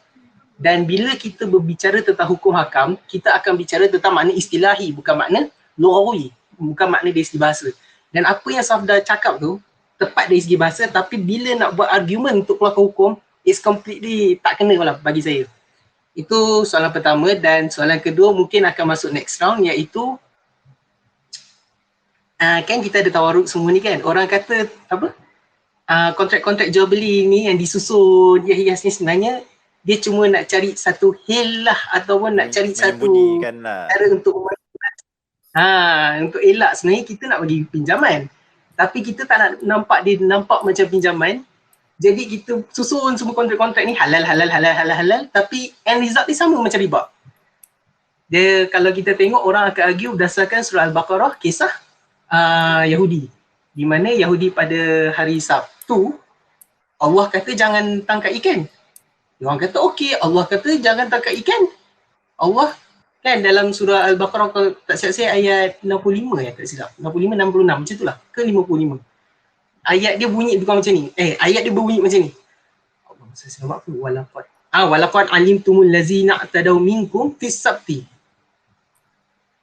Apa yang berlaku dalam kisah ni ialah orang Yahudi, Allah haramkan mereka tangkap ikan hari Sabtu. Jadi para mufassirin seperti dalam tafsir Al-Baghawi, tafsir Ibn Katsir dan sebagainya menceritakan apa otak-otak Yahudi ni buat. Diorang ni pandai tau. Tak apa, kita letak jala dekat hari Jumaat, letak jala siap-siap dekat sungai, dekat laut kan. Allah kata jangan tak ikan hari Sabtu. Allah tak kata jangan letak jala hari Jumaat. Nampak tak? Allah tak kata jangan letak jala hari Jumaat. Jadi tak ada, secara syar'i ni tak haram. Letak siap-siap. Hari Sabtu dia orang tak usik jala tu, biar kan buat benda lain, fokus beribadah lah. Hari Ahad dia orang turun, dia orang angkut jala-jala tu, tengok ikan dah penuh dalam tu. Secara teknikalnya patuh syariah sebab Allah kata jangan tangkap ikan hari Sabtu, tapi Allah tak larang letak jala hari Jumaat dan tangkap ikan pada hari Ahad. Tapi kita tengok Allah sambung ayat tu, Allah kata faqulna lahum kunu qiradatan khasiin. Maka Allah tukarkan mereka semua jadi kera. Kera dekat sini ada perbahasan lah, sama ada mereka berperangai macam kera ataupun mereka betul-betul jadi kera. Dekat sini para mufassirin berselisih pendapat. Tapi mereka gunakan argument ni, lepas tu kata, nampak tak? Bank Islam disusun semua kontrak cantik, nampak? Gaya dia cantik je, semua patuh syariah. Tapi dia punya end result dia sebenarnya macam riba. Jadi adakah benda ni dibenarkan atau tidak? Adakah ini dikira hilah yang dibenarkan atau tidak? Jadi argument orang sekarang kat situ. Dan saya rasa Safda pun dia akan bangkitkan argument yang sama nanti. Jadi boleh tak Ustaz jelaskan sikit? Saya jawab terus ke? Ada soalan untuk Safda dulu? Maybe jawab dulu. Safda nantilah. Jawab dulu lah. Okay, bismillah. So ada kalau saya boleh bahagikan soalan tu dua lah. Satu tentang kesepakatan ulama terhadap definisi riba, dan yang kedua adalah tentang hilah wal makharij ataupun hilah syar'iyah. Dalam perbahasan ada disebut seperti yang Haikal sebut ayat tadi kan, ayat tentang menjala hari Sabtu, dan dia pasang jala hari Jumaat kan, kemudian kaut hari Ahad kan, tapi sebab tak boleh hari Sabtu, so itu menjadi hilah. So menjawab soalan pertama, saya boleh kata sebab satu benda yang saya nak kongsi juga adalah di dunia lah, kita kata di peringkat antarabangsa, kita ada beberapa badan berautoriti kan, yang diwakili oleh para ulama zaman kita, yang antaranya di Majma' Fiqh. Kemudian kalau dalam bab Islamic Finance ni kita ada IOFI. Kalau di Malaysia yang lokal kita ada Syariah Advisory Council Bank Negara, Syariah Advisory Council Security Commission. Kemudian kalau kita nak pergi ke JAKIM pun kita ada Muzakarah Fatwa Kemasaan dan sebagainya.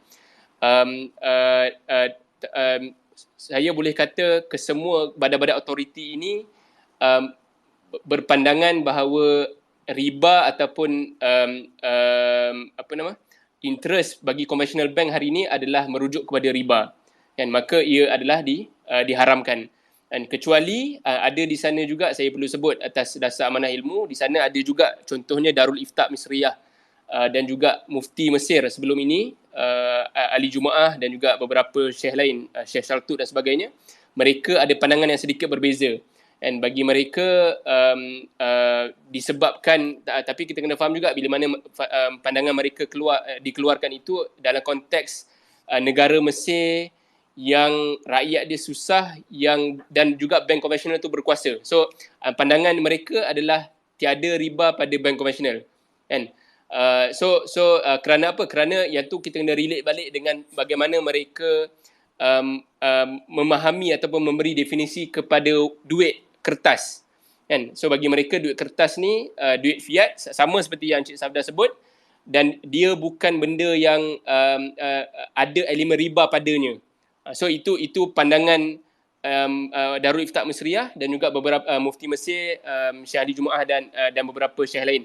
Tetapi ulama lain saya boleh kata sepakat, walaupun dia tak sampai tahap ijma', tapi sepakat bahawa bank interest bank konvensional ni adalah riba yang disebut dalam Quran. Dan saya boleh sebut satu rujukan, kalau bagi siapa yang ingin bacaan lanjut, boleh download ataupun boleh cari Google di internet satu legal decision di Pakistan, namanya The Historic Judgment on Interest, delivered in the Supreme Court of Pakistan by Justice Maulana Muhammad Taqi Osmani. Buku ni diterjemahkan oleh Maybank, dan ia adalah antara dokumen penting yang telah membuktikan bahawa interest di conventional bank itu equivalent to riba dalam Quran. Dia tak silap saya terbit 1992. Maksudnya keputusan mahkamah di Pakistan ini, masa tu ada beberapa bank konvensional di Pakistan, mereka cuba mencabar keputusan jawatankuasa ulama di sana bahawa interest mereka adalah riba. So mereka bawa benda ni ke court, dan antara judge ataupun lawyer yang debate isu ni adalah Maulana Muhammad Taqi Usmani, seorang ulama hebat juga dalam Islamic finance, dan benda tu dan dia telah menang kes tersebut. So boleh Google the historic judgment on interest delivered in the Supreme Court of Pakistan. So boleh baca detail, dia ulas dari segi teknikal, dari segi kiraan matematik ni semua dan sebagainya. So ini antara rujukan yang paling dekat lah dengan kita, zaman kita ni, yang boleh kita baca. So itu untuk soalan pertama. So dan termasuk juga ada ulama-ulama yang telah menjawab pun fatwa Syekh Ali Jumaah sebagai contoh, yang telah memberikan balik, yang telah meminta supaya Syekh Ali Jumaah membuat revision balik kepada fatwa dia. Dan sebab jawatankuasa ulama ataupun badan-badan ulama authority ni sebut bahawa mereka telah menetapkan bahawa interest adalah riba. Okey, kemudian soalan yang kedua tentang hilah tadi, saya sebelum ni saya sebut dekat Aikal, jangan tanya soalan lain sebab susah. Sebab isu hilah dalam syariah, ada perbincangan tentang hilah syar'iyah, ataupun dalam definisi bahasa Melayu dia adalah inilah hilah syariah lah kan. Yang mana ada orang kaitkan dengan bank Islam ni seolah-olah dia nak buat satu hilah untuk dia charge juga profit ataupun dia charge untung atas pinjaman yang diberikan kan. So benda ni perbincangan yang saya boleh kata ongoing debate, tetapi ramai ulama kan, kalau antara yang dibincangkan, contohnya setiap tahun kita ada International Sharia Scholars Forum di KL, di Malaysia, yang mengumpulkan ulama-ulama antarabangsa dalam bidang Islamic finance, duduk dan bincang isu-isu semasa. Banyak kalau kita tengok dalam perbincangan-perbincangan ni, kebanyakan mereka akan menggunakan satu kaedah, iaitu al-aslu fil muamalat al-ibahah. Perkara asas dalam muamalat ni adalah keharusan, melainkan ada dalil yang qat'i yang kata benda tu salah. So itu je saya boleh jawab. Saya tak jawab direct tentang bukan hilah syariah, saya tak nak jawab benda tu, saya pun tak tahu.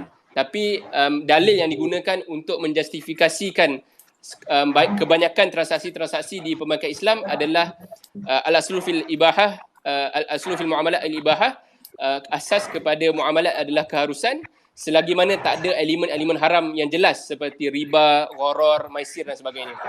So itu saja jawapan saya, wallahu alam. Terima kasih Ustaz Raham. Aikal, ada nak tanya Kak Safdar ke? Yes. Sila. Tak, nak ulas sikit jawapan Ustaz Arham supaya orang faham. Macam sebab saya ada beritahu juga Ustaz Arham, saya terpaksa tanya juga malam ni sebab orang sekarang macam even Safdar pun, sekejap lagi kalau saya tanya dia akan argue benda sama.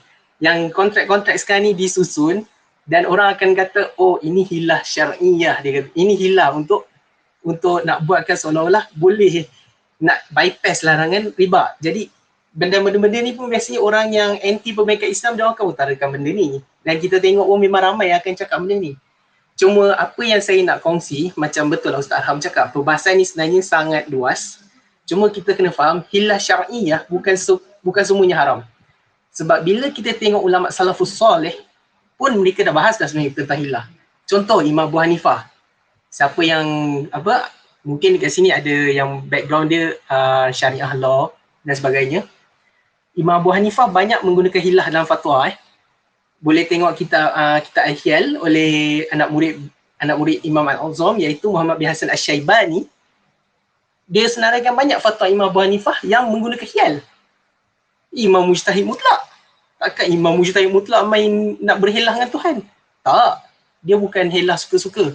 Sebenarnya hiyal syar'iyah dia ada kriteria yang ditetapkan dan ada dalil lain yang membolehkan. Sebagai contoh dalam Al-Quran, bila mana Nabi Ayub Masa Nabi Ayub sakit, kalau kita ingat balik kisah Nabi Ayub, Allah uji dia dengan penyakit macam-macam. Kemudian isteri Nabi Ayub tinggalkan Nabi Ayub. Lepas tu Nabi Ayub bernazar, kalau isteri aku balik, bila aku dah sihat, kalau isteri aku kembali, aku sebat dia 100 kali.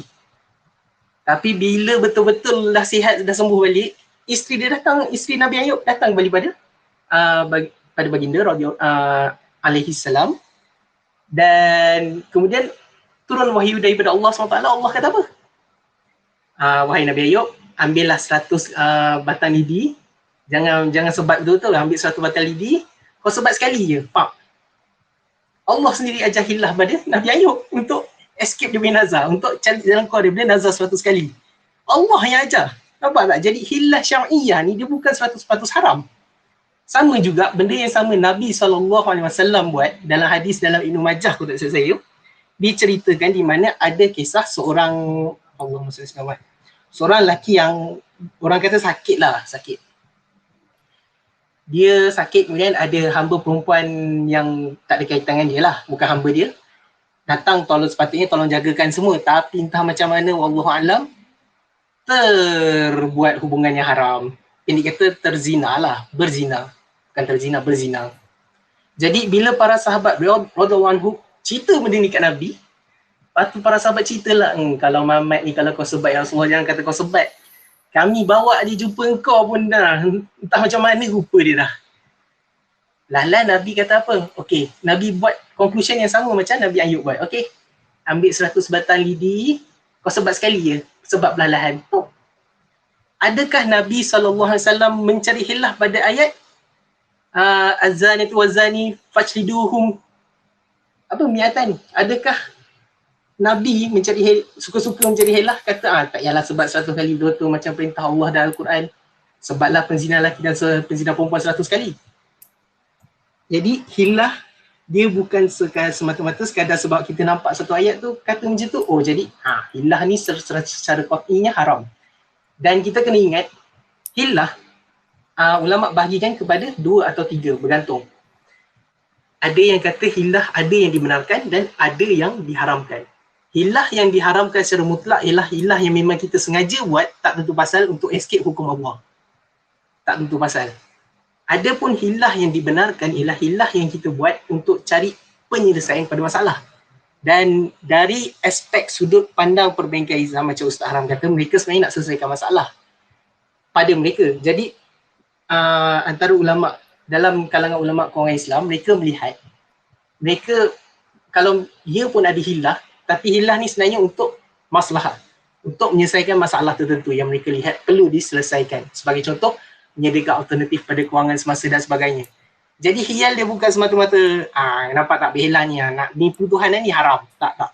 Hilah ada pembahasan yang panjang. Jadi lepas ni kalau orang nampak, orang kata ni semua sebenarnya nak menipu Tuhan, cuba menipu Tuhan, bagi tahu dia hilah ni dibahaskan daripada zaman Imam Abu Hanifah lagi, termasuk Imam Syafi'i pun ada bahas,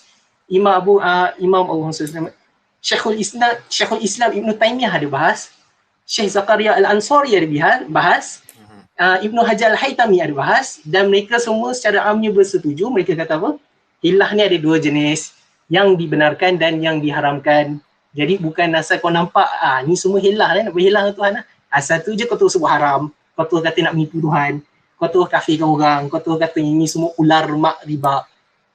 Jangan terlalu cepat menyalahkan orang. Hati-hati, slow.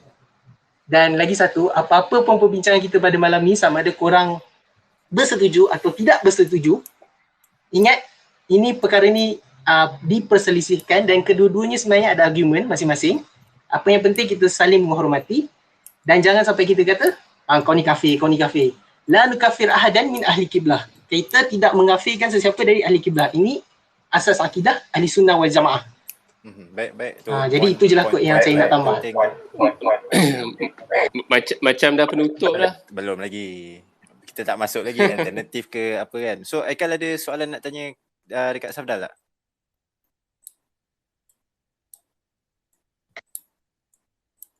Tak ada kan? Alright. So I think we can ada kan? Tak ada. Okay. Tak ada. Okay, so Safdar, we are going back to you. So just now Ustaz Arham just explained all the contract the Islamic banking use, such as tawaru, by al-ina, ijara. What are your opinion on all this contract? Is this do you think the contracts is just a trick to make the lending halal? Hi, thank you. So, so of course, I don't understand Malay, but I recognize a lot of reference to Yeah. Arabic terms and contracts, which I recognize. So, okay, I can make it simple. Mm-hmm. Every single contract used by an Islamic bank is nothing but a deception. Every single contract, whether you call it murabaha, tawaruk, bayal ina, BBA, murabaha, ijara, musawama, whatever you want to call it, right? These are all ruses and deception to hide lending, right? And so these are often the method used by the supporters of Islamic banking, right? So I mean, we're all Muslims here, and we all support our religion, and for different reasons, some Muslims are strong supporters of Islamic banking, right? I'm talking specifically of Islamic banking, not of anything else to do with finance or religion. And if you're a supporter of Islamic banking, it's you know, and I'm going to be blunt here, right? The most charitable reason I can think of, if you're a supporter of Islamic banking, is because you're ignorant, right? And that's the most charitable thing I can think of, because if you're not ignorant, then you're being deceptive, right? So, when it comes to Sharia and contracts and akad, there's something that's more important than that, which is reality, right? So banking, finance, investment, interest, money, the monetary system, these are all realities. And so the only thing that's variable is if the Muslim knows it or not. That's the only thing that's variable. If you're aware of it, then there is no way you can support Islamic banking. If you're ignorant of it, then you can support Islamic banking. Right? I mean, it's really as simple as that. I mean, I've spent my career building these contracts. It's like I'm trying to think of a good example. So if you imagine in Formula One, for example, right, you have the drivers and actually the drivers know a lot about how the cars work. You have the engineers who actually build and control the cars. And let's say they call in a customer to give an analysis of the car, and the customer says, I want this car to be red instead of blue. Right? And you've got all the engineers there. You've got the people who built the car with computers and spanners and screwdrivers. And the customer says, I want the car to be red instead of blue. So this is how I feel when I speak with Muslims about Islamic banking. Right? There's so much reality underneath everything, and people are either ignorant of it or they know it and they're being deceptive. So what I hear when we talk about contracts and Islamic banking, and this is done in that way, it's regulated, it's Sharia compliant, I'm like the engineer who's listening to the customer saying he wants the car to be blue instead of red.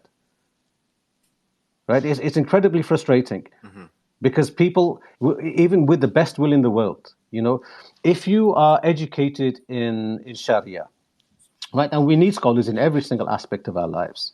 If you're an expert in Sharia with regards to finance, I have yet to meet any scholar in Islamic finance who's got a good understanding of economics, finance, banking, contracts, money, interest, and all those things. And I've met, virtually every scholar that's active on a global scale in Islamic banking. The banks I've worked for, we used to employ them as our Sharia advisors. And these are the top-notch, like the cream of the cream Sharia scholars. And they know their fiqh, their religion inside out, and I respect all scholars in every aspect of life, because they're the servants of our religion, and they promote knowledge and they help us to solve problems. But when it comes to economics and finance, that's a different level of knowledge than Sharia, right? So this is why scholars have a real problem, or people with knowledge of religion have a real problem when it comes to application and reality, because let me give you an example. So when I was creating products, I was creating products for banks like UBS on a global basis, and I have over 30 to 40 Islamic banks were my clients. Okay, and I used to do transactions for them all the time.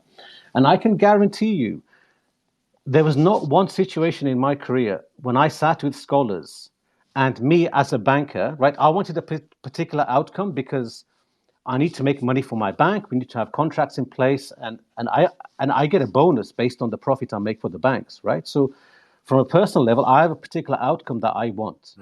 I want transactions to happen, and I can tell you that not once in my career there were many times when the transactions that I needed to make happen, I knew they were not good transactions. I knew they're not halal, the structure, and I had to convince scholars they were, and I never failed once. It's not difficult to convince scholars that something's halal. If you are an expert in something and you're speaking to somebody who's not an expert, you can convince them of anything. And this is the biggest problem we have in Islamic banking, is that scholars, and I always assume that they have the best intention, and I respect them from the beginning to the end, like we always do.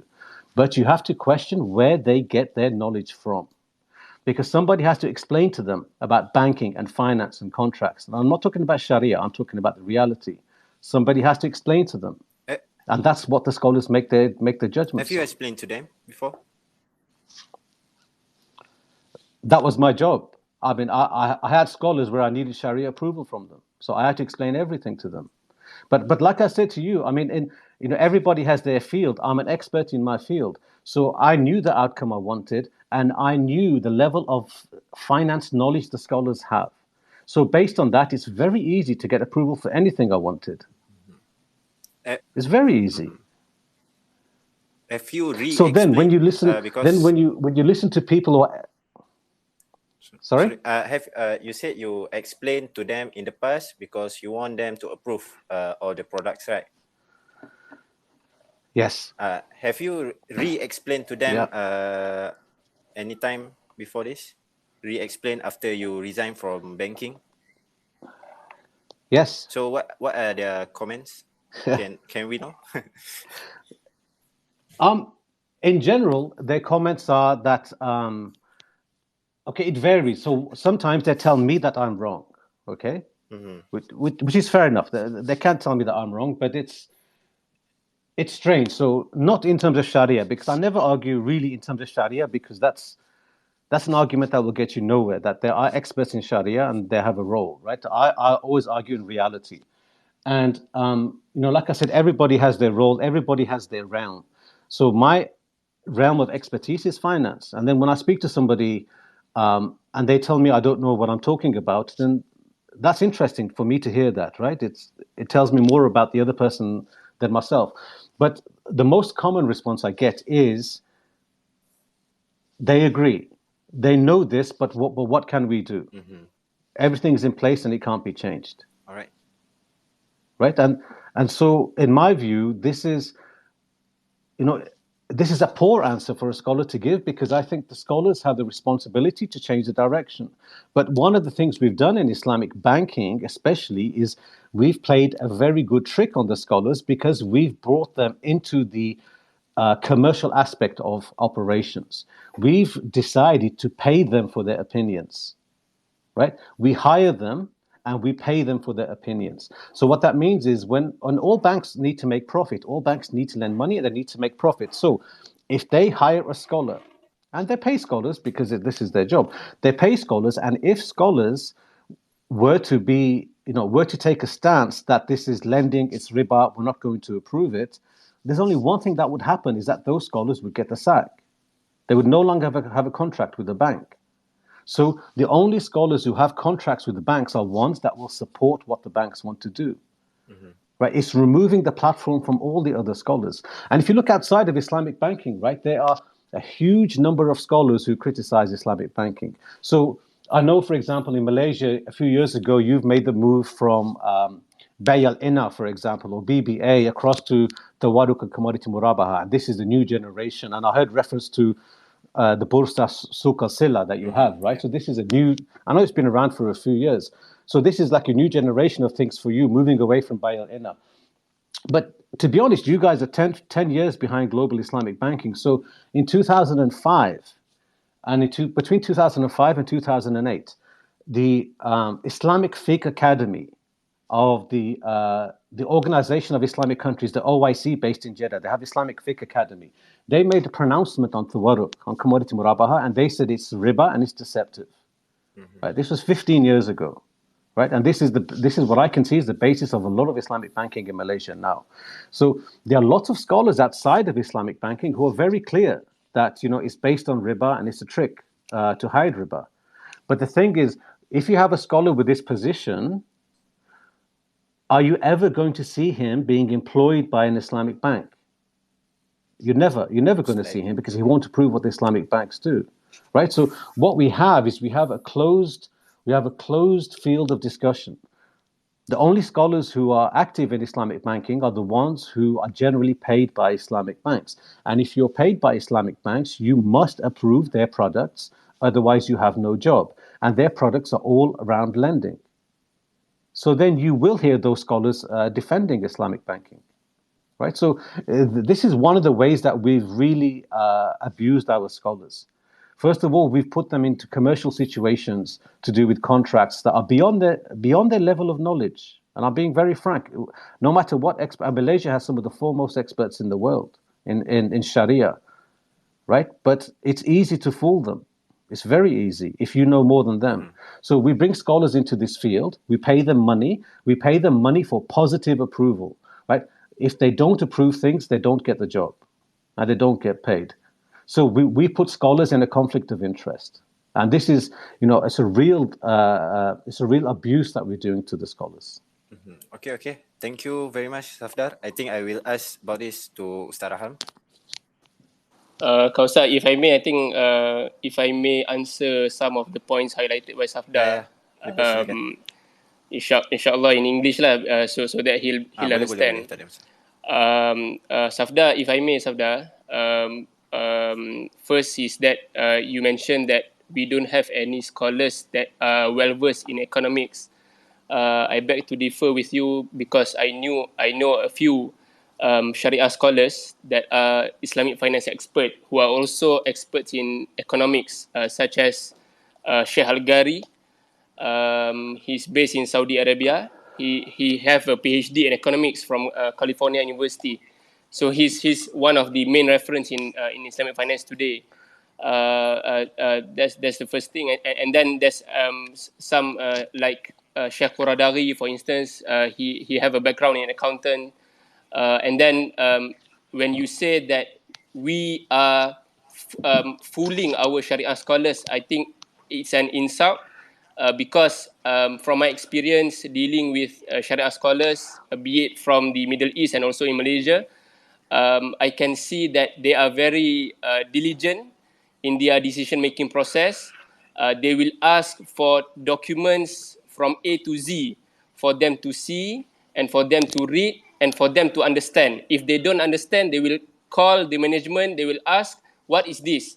What do you mean by this? Before they make any such decision. So I think when you say that we are fooling our Sharia scholars, it's an insult to the Sharia scholars. And it seems that you don't understand the process. Maybe in the UK it's different from Malaysia. In Malaysia, we also have this provision. Just let me finish. Sorry, Safdar.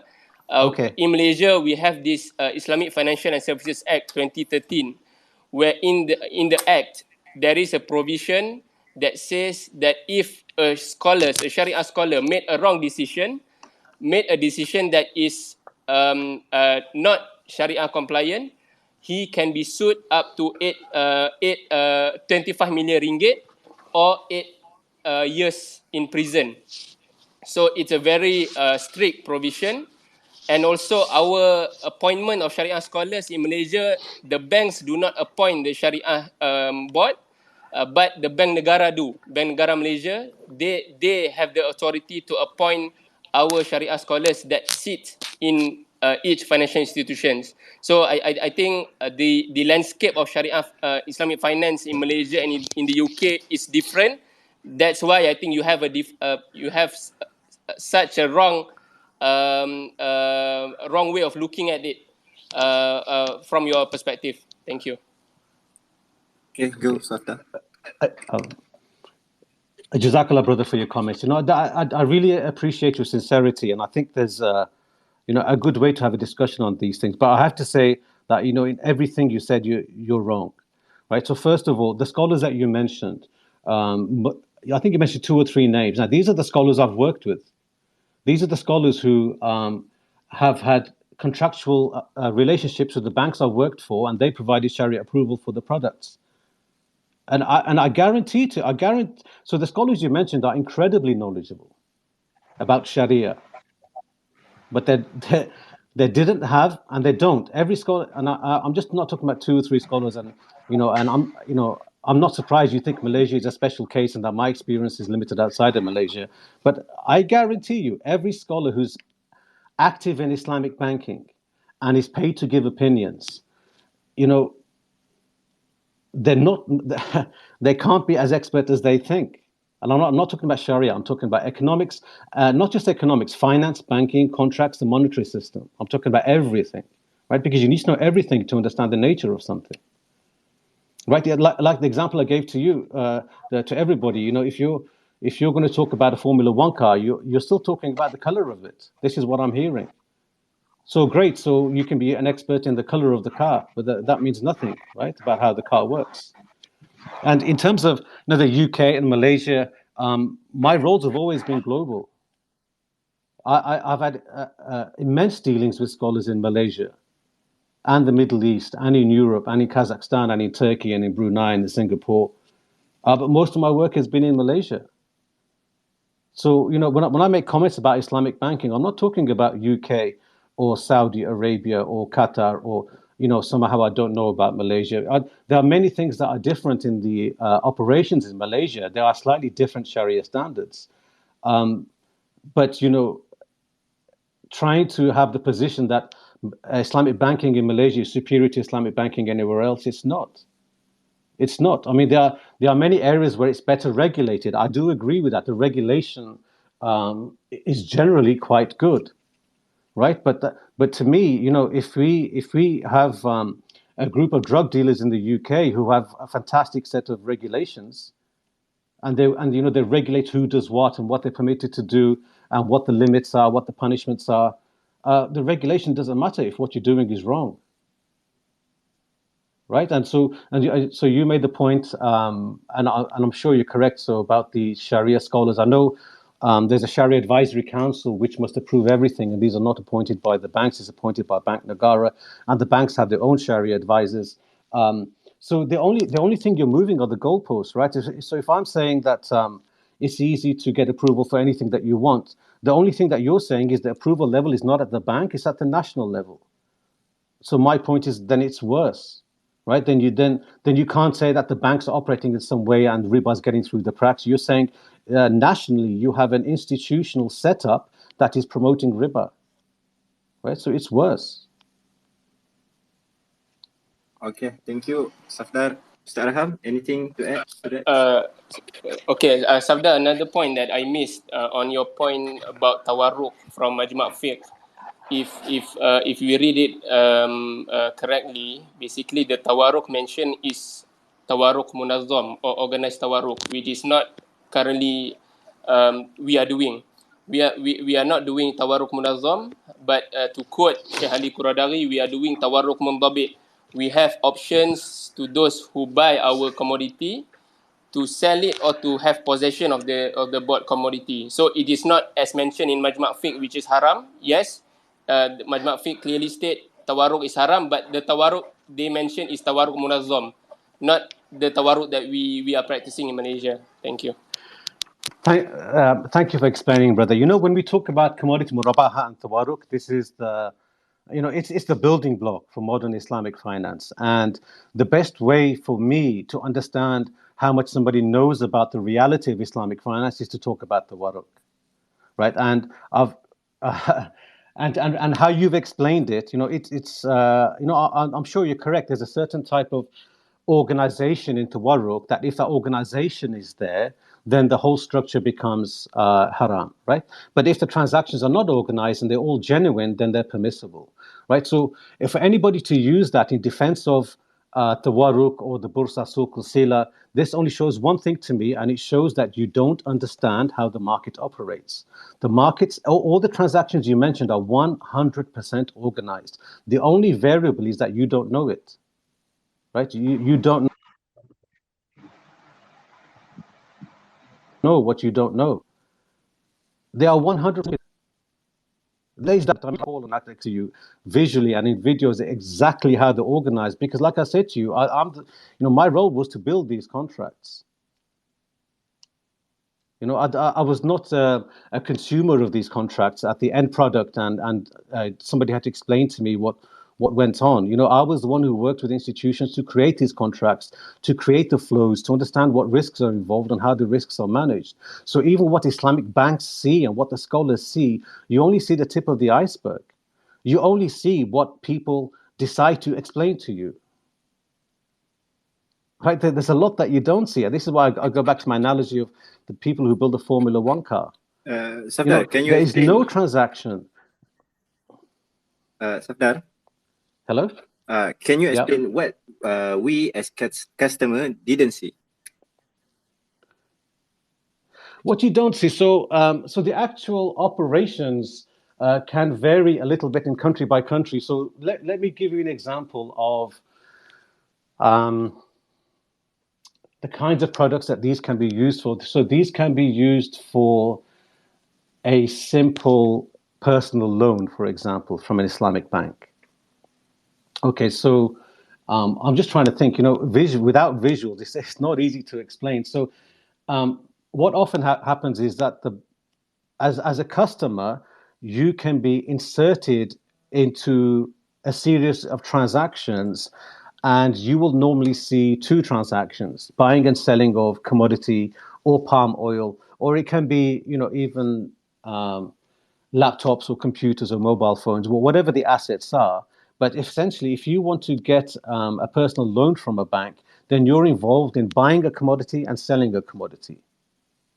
Okay, and the bank arranges this for you. So these are two transactions. So the structure that for all of the everything that's behind it will be a minimum of 4 or 5 transactions. And as a customer, you see two. That you'll buy a commodity and then you'll sell a commodity. And the bank will arrange both of them.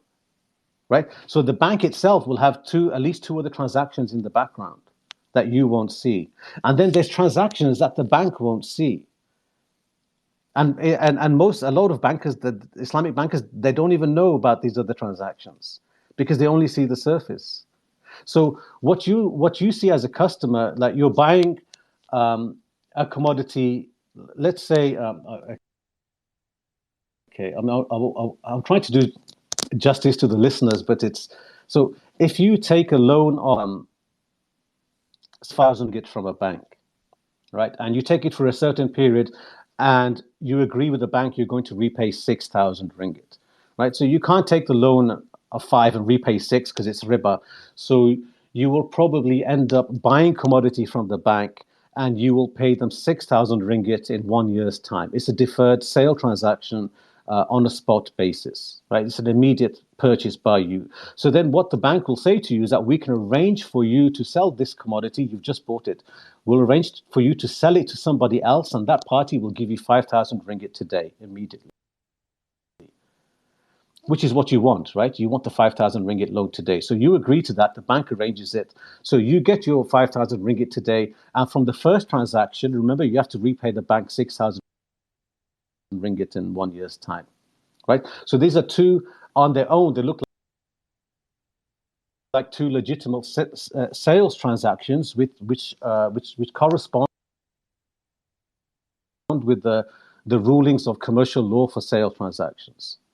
Right, there must be a good, that there's a contract and a sale price must be agreed, and the goods delivered immediately, but you can deliver the sale contract. So there's two transactions. You've bought commodity, you're paying 6,000 in the future. You sold commodity and you've 5,000.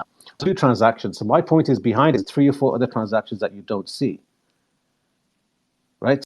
So first of all, when the bank sells you this commodity that you repay in the future, where does this commodity come from? The bank doesn't own it on its balance sheet. when you approach the bank. So you need to approach the bank for a loan. The time you approach the bank, this asset does not exist. It's only when you agree the mechanics of the loan. You say, I want to loan a 5,000. Bank says you've got to repay 6,000. You agree. Then the bank will source that commodity from a commodity supplier.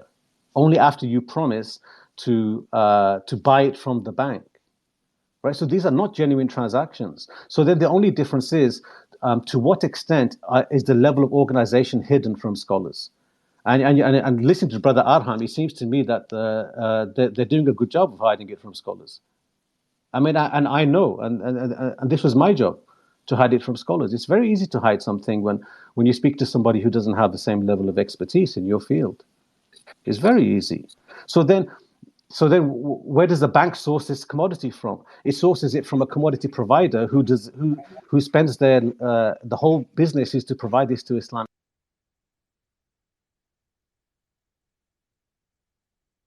banks. And then when you sell this commodity fund, selling it to, and the bank said, look, can you buy this for 5,000? Right? And the guy will say yes.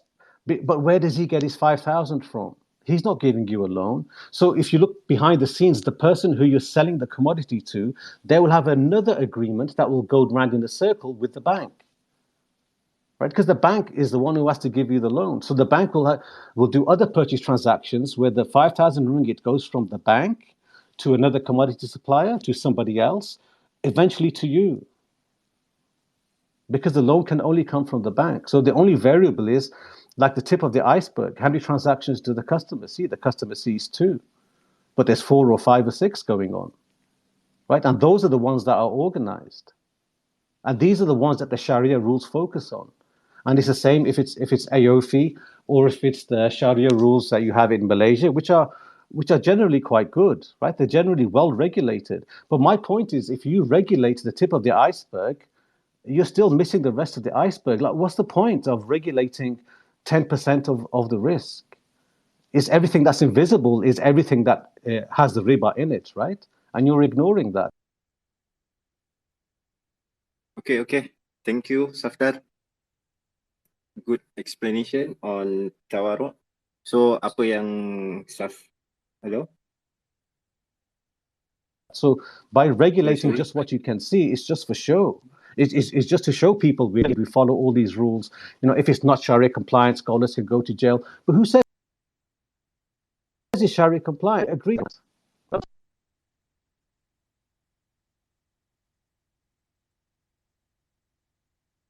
Okay, thank you, Safdar. So, apa yang Safdar kata, basically, tawaruk ni seperti mana yang kita faham tadi, bank jual komoditi kepada kita, contohlah kelapa sawit, kemudian kita jual kepada pihak ketiga tu yang beri duit kepada kita.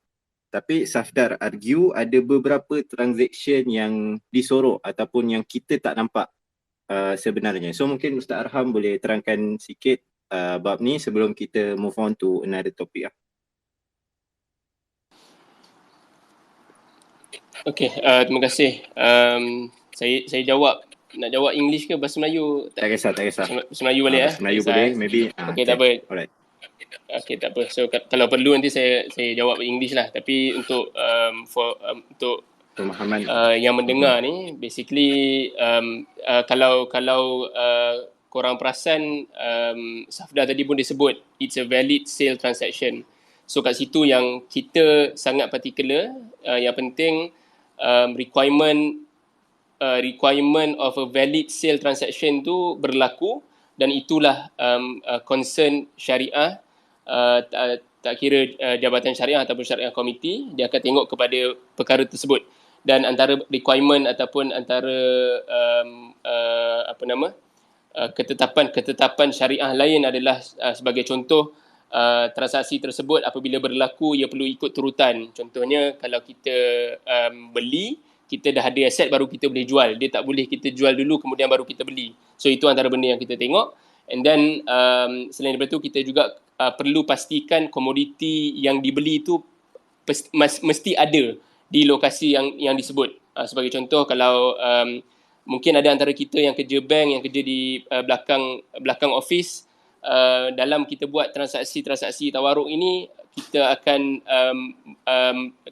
ada sijil-sijil yang terhasil, yang mana sijil-sijil tersebut memberi bukti pemilikan komoditi kepada pihak yang beli dan jual. So bukti-bukti itu, ada bank yang meletakkan syarat mesti serah kepada klien, ada bank dia kata tak letak syarat, kalau orang tak minta maka tak perlu bagi kan. So itu yang penting adalah requirement ataupun requirement sebenarnya apa ketetapan Ketetapan keperluan contohlah. Keperluan syariah yang memastikan transaksi adalah betul-betul mengikut aspek-aspek syariah itu terlaksana.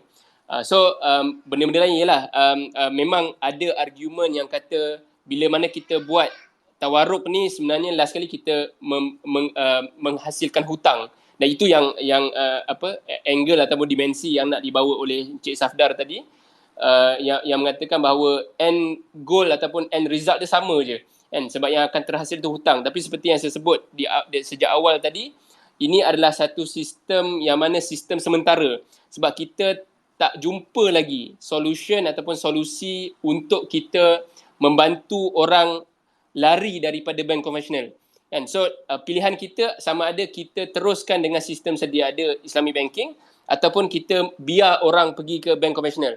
So sebab itu dekat sini juga ada perbahasan, contohnya bankable community ataupun orang yang ada akses ke bank. Sebab dalam kita bincang bab perlu ke wujud Islamic bank ni, ada juga orang yang petikai kata kenapa bank ni kena charge profit, kenapa bank tak boleh bagi je pinjaman Qardul Hasan sebagai contoh. Kita kena faham bahawa institusi bank ni adalah institusi yang khusus kepada orang yang bankable, orang yang boleh mendapatkan akses kepada perkhidmatan bank. Institusi lain yang seperti contoh kepada orang yang tidak berkemampuan, mereka ada institusi lain, sebagai contoh institusi zakat, wakaf dan sebagainya. So jangan kita campur kan. So bank dia ada fungsi dia yang tertentu, yang mana fungsi dia antara yang utama adalah untuk menghasilkan keuntungan kan. So perlulah ada kontrak-kontrak untuk buat untung seperti ini kan. Dan kalau kita sebab saya pun dulu pernah ada mindset bila benda semua ni Islamik, dia perlu kebajikan kan. Padahal bila kita faham dengan lebih luas, kita faham syariah dengan lebih luas, tak salah kan untuk kita ada institusi yang buat untung, dan tak juga di samping institusi yang buat untung ni ada juga institusi lain seperti zakat dan sebagainya yang bertujuan untuk memberi khidmat kebajikan kepada orang yang memerlukan, orang yang tak ada akses ke bank. So kita kena faham benda tu. So sama, saya ulang balik point tadi, betul, dia end result seolah-olah sama, kita membina hutang kan, tetapi ia adalah satu mekanisme ataupun satu sistem yang sementara yang mana dia akan keep on improving kan. Setiap kali kita buat forum, setiap kali kita buat conference, setiap kali ada idea-idea baru yang kita akan implement. Sebagai contoh, dulu kita bertaamul ataupun kita menggunakan bai'ul inah kan, sekarang benda tu dah slowly dah tak ada kan. Kita dah switch ke tawaruk. Lepas ni kalau ada inovasi lagi yang lebih mendatangkan impak kepada real ekonomi, maka kita akan gunakan insyaAllah. Sebab tu ada satu resolusi daripada satu bank yang saya ingat, disebut dalam resolusi tersebut, bank boleh guna tawaruk selagi mana tak ada inovasi baru dalam industri.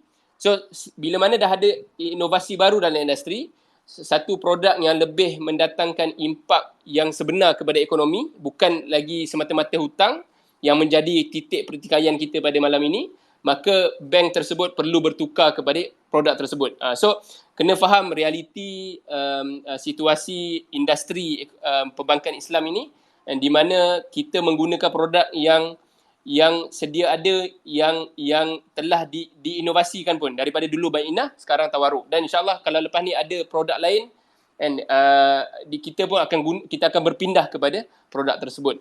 So saya rasa saya boleh jawab takat itu saja insyaAllah. Baik, terima kasih Ustaz. Haikal ada nak tambah apa-apa?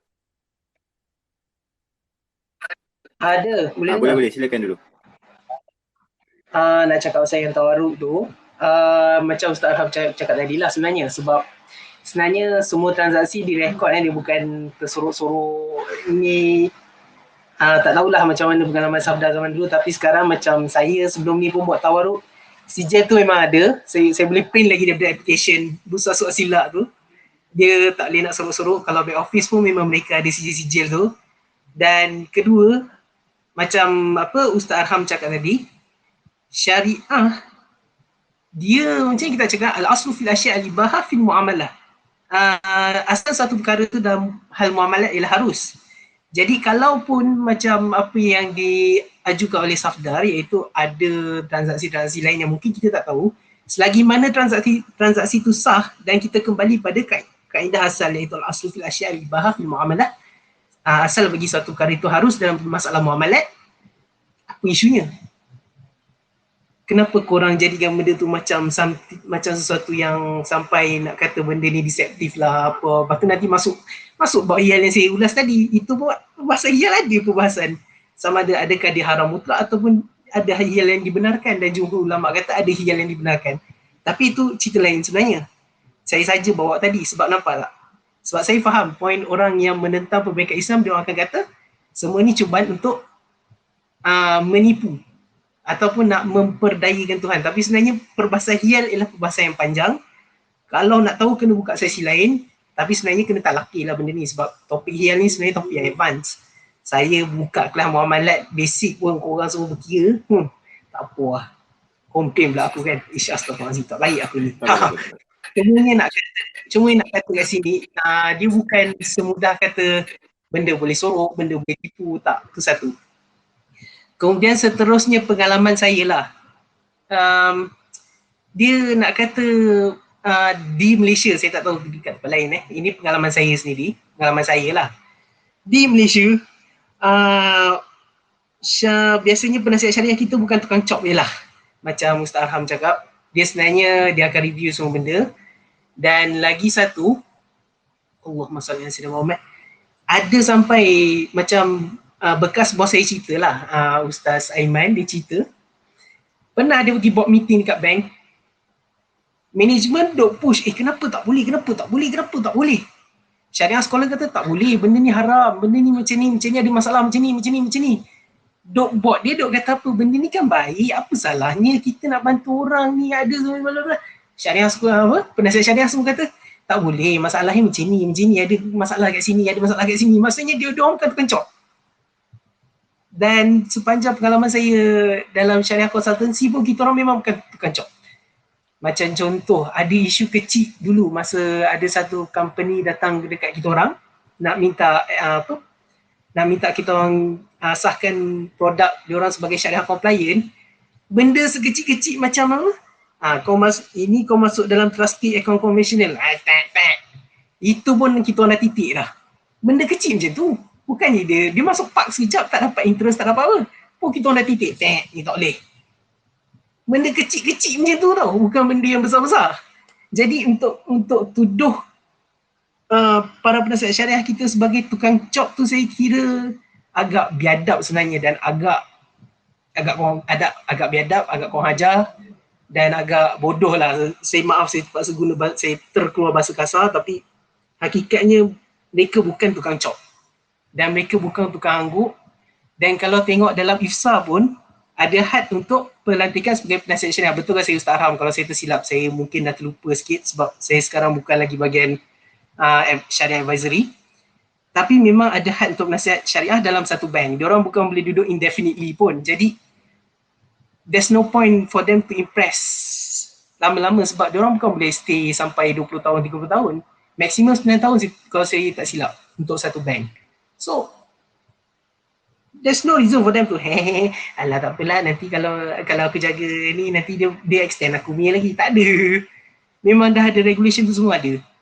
So itu je lah saya nak ulas. Alright. Thank you Aikal. Aku rasa kita dah boleh nak conclude tu, tak boleh conclude lah kan, sebab memang masing-masing ada different argument. So basically set yang menyokong, kita katakan yes, kita Islamic banking yang kita ada sekarang is a better alternative berbanding conventional banking yang ada lah. So kita akan, kita punya visi atau misi adalah nak keep on improving. Tapi saudara Safdar memang totally tak bersetuju on Islamic banking itu sendiri. So dia memang tak setuju buat bank lah. So kita nak dengar, mungkin next kita boleh kita nak dengar apa solusi yang Safdar boleh suggestkan. Okay, Ustaz Rab.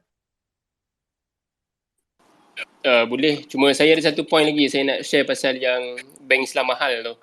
Okay. Boleh So share sekejap. boleh share mungkin, tu, ataupun boleh share tu mungkin dulu. bagi Safdar dulu. Okay. So just satu point lagi lah sebelum kita buat kesimpulan ataupun kita terima soalan daripada pendengar. Satunya pasal biasa orang akan sebut bank Islam ni harga Yahudi kan, harga mahal. Tapi sebenarnya hakikatnya adalah kita kena selidik ataupun kita kena go details in terms of calculation. Macam mana bank Islam letakkan harga dia. Sebagai contoh, dalam sebab kita kena faham banyak transaksi dalam perbankan Islam ni adalah jual beli. So bila kita buat jual beli, harga kita nak jual tu mestilah harga yang tetap kan. So dia tak boleh harga macam contoh konvensional, dia letak dia punya interest rate. So kita akan bayar ikut pergerakan interest rate kan. So bila mana contoh OPR naik, maka interest rate dia pun akan naik. OPR turun, interest rate dia pun akan turun. Tapi dalam perbankan Islam, kita tak boleh biar open-ended. Tak ada sebarang nilai yang kita nak buat kontrak. So kerana itu, bila kita contoh kalau kita beli rumah, biasa orang akan tanya pasal rumah lah sebab kenapa rumah harga melampau-lampau banding dengan konvensional kan. So kita kena faham bahawa bila kita buat akad ataupun kita buat transaksi dengan bank Islam, kita beli rumah, bank Islam akan quote harga yang harga at maturity after the end of tenure. Sebagai contoh, katakan kita beli rumah 30 tahun kan. So dia akan quote harga rumah tu pada nilai 30 tahun. Katakan contoh lah, dia letak at maximum, kita ada apa yang kita namakan sebagai ceiling profit rate.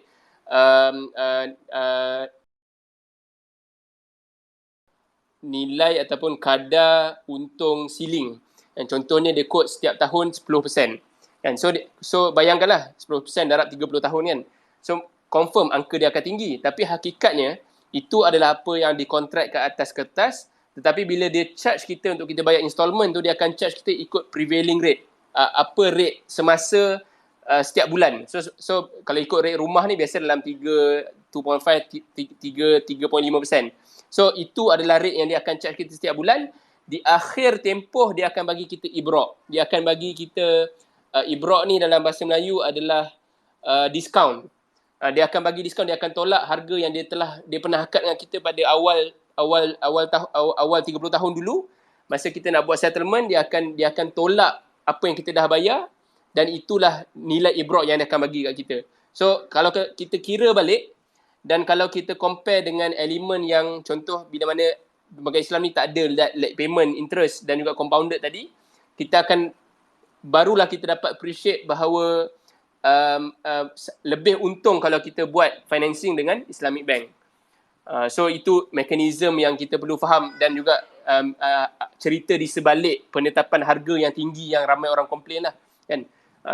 Dan benda ni biasa berlaku dekat pembiayaan rumah kan. Sebab memang nilai dia tinggi, dia akan quote, katakan dia ceiling rate dia 10% contoh. Tapi sebenarnya hakikat dia takkan charge pun 10% tu. Dia akan charge ikut harga yang lebih kurang sama dengan bank-bank lain pun.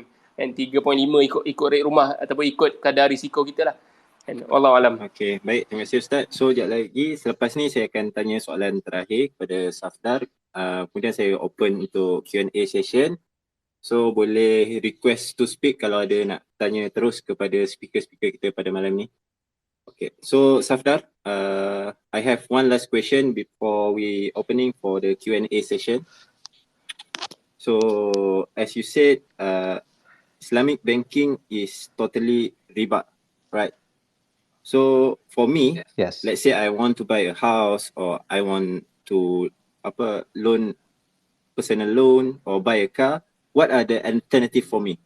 Can you suggest, or what do you have in your mind? Okay, sure. I mean, first of all, I want to say, to Brother Arham, we're brothers in Islam, and I love you for the sake of my religion, and so do, I do apologize if I seem harsh or come across a certain way. But these are all discussions we're having, in the interest of our religion and Islamic banking. So, I mean, I wouldn't change one word that I say, but don't interpret it as me being harsh. This is just me getting across my points. So, in terms of your question, so this is one of the biggest problems we face. Every Muslim, first of all, if we're thinking about buying a house and affording a car, we're very lucky, right? If we're not amongst the Muslims then who are, struggling to stay alive, right? There are many Muslims who are struggling for their food and the safety of their children. So, and alhamdulillah, a lot of us, by the grace of Allah, we don't have this problem, I hope, and that we're thinking about commercial realities. And the biggest thing for many of us is affording a place to live.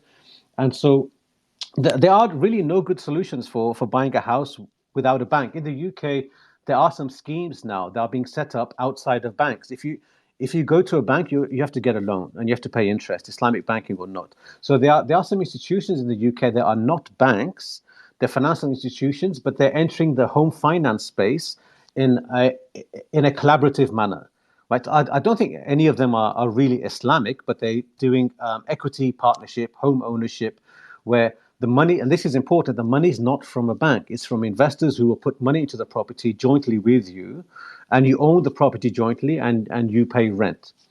So this does sound a bit similar to what Islamic banks do in the Ijara model, but it's completely different because the banks lend money and they charge you rent in the form of interest. So this is really one of the biggest problems that we have in, I would say, in the Western world or the developing world. And this is something Islamic banking has done zero to help us in the last 50 years. Islamic banks have been around since the 1970s, and up to today, they have done zero to help us with this problem. All they do is offer to give us loans, and they charge interest in the form of rent. This solves no problem at all. So, in fact, even if you look at so this was a thread that I've run a couple of times in the last year. If you look at why do we face this problem? Why do we have the issue that if we want to buy a property, and in Malaysia, I think you have the same problems as we do in the UK. If you want to buy a property, why do I have to spend the rest of my life as a slave to a bank to pay for the property? Right? Why is this the case? So when you look at the house price rises, right, you need to understand a bit of economics to understand this. Is that in the UK especially, and Malaysia is probably similar, the house price rises began to get out of control since 1971. And 1971 is when the pegging to the US dollar was removed, and banks had free license to print money, to create money, without any backing whatsoever. And this is why I referred to early on the document by the Federal Reserve Board of Chicago, Modern Money Mechanics, printed in 1968. I do recommend people to read this because this explains how banks create money out of nothing. So, I mean, if I wanted to give a loan to my brother, for example, let's say I have money, I don't, but let's say I do, my brother wants to buy a house, and I say, look, brother, I'll give you a loan, and you just pay me whatever agreement that we have, right? So he takes my money, he buys the home. That money is real because it's money that I've worked for and I've saved, right? So you're not increasing the money supply. When you go to a bank, and it's the same for an Islamic bank, when you go to an Islamic bank for a loan, they're creating money out of nothing. So the house, the money that you use to buy the house, it did not exist until the bank created it. So what you're doing is artificially increasing the money supply, and the productivity is not increasing at the same time. The rate of new houses being built is not the same as the growth of money supply.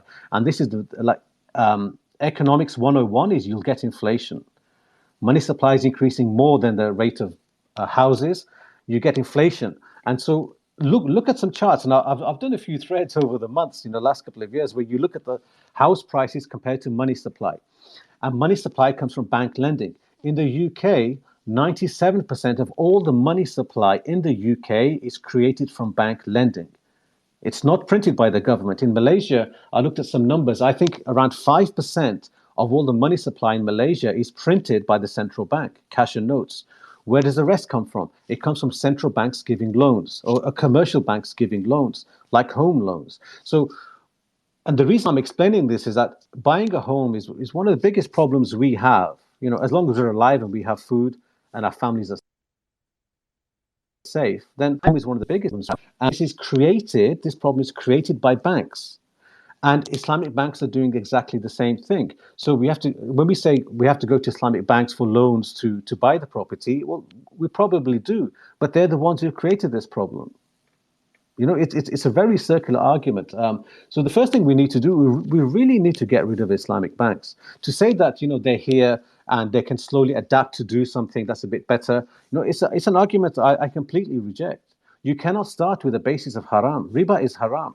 You cannot say, look, okay, we have a business model that has some links to riba. It's not some links. You know, I've done detailed analysis of Islamic banks, and in the UK, 99% of one Islamic bank, all its activities were linked to riba. When I did an analysis in Malaysia, I think I chose Bank Islam. It's one of the most respected Islamic banks in the world.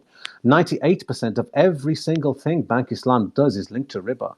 Right, so we can't say Islamic banks are here, so we'll try to improve them. You can't. They are built on haram. You can't improve what's haram. So if you have the mafia, I say, you know, if the mafia in Sicily say, look, we're going to open more charities, we're going to open more orphanages, we'll raise money for cancer, you know, it doesn't matter. You're still the mafia, right? So we really have to find a way to get rid of Islamic banks and replace them with something better. So in terms of home buying, in the UK, there are some home equity, home sharing solutions that have begun to come to market. And I'm working with some institutions to try to bring something to market. And inshallah, in the next year, we can see that in the UK. So these are the only alternative to banks, you know, where investors with real money are willing to buy the house with you and you pay them rent.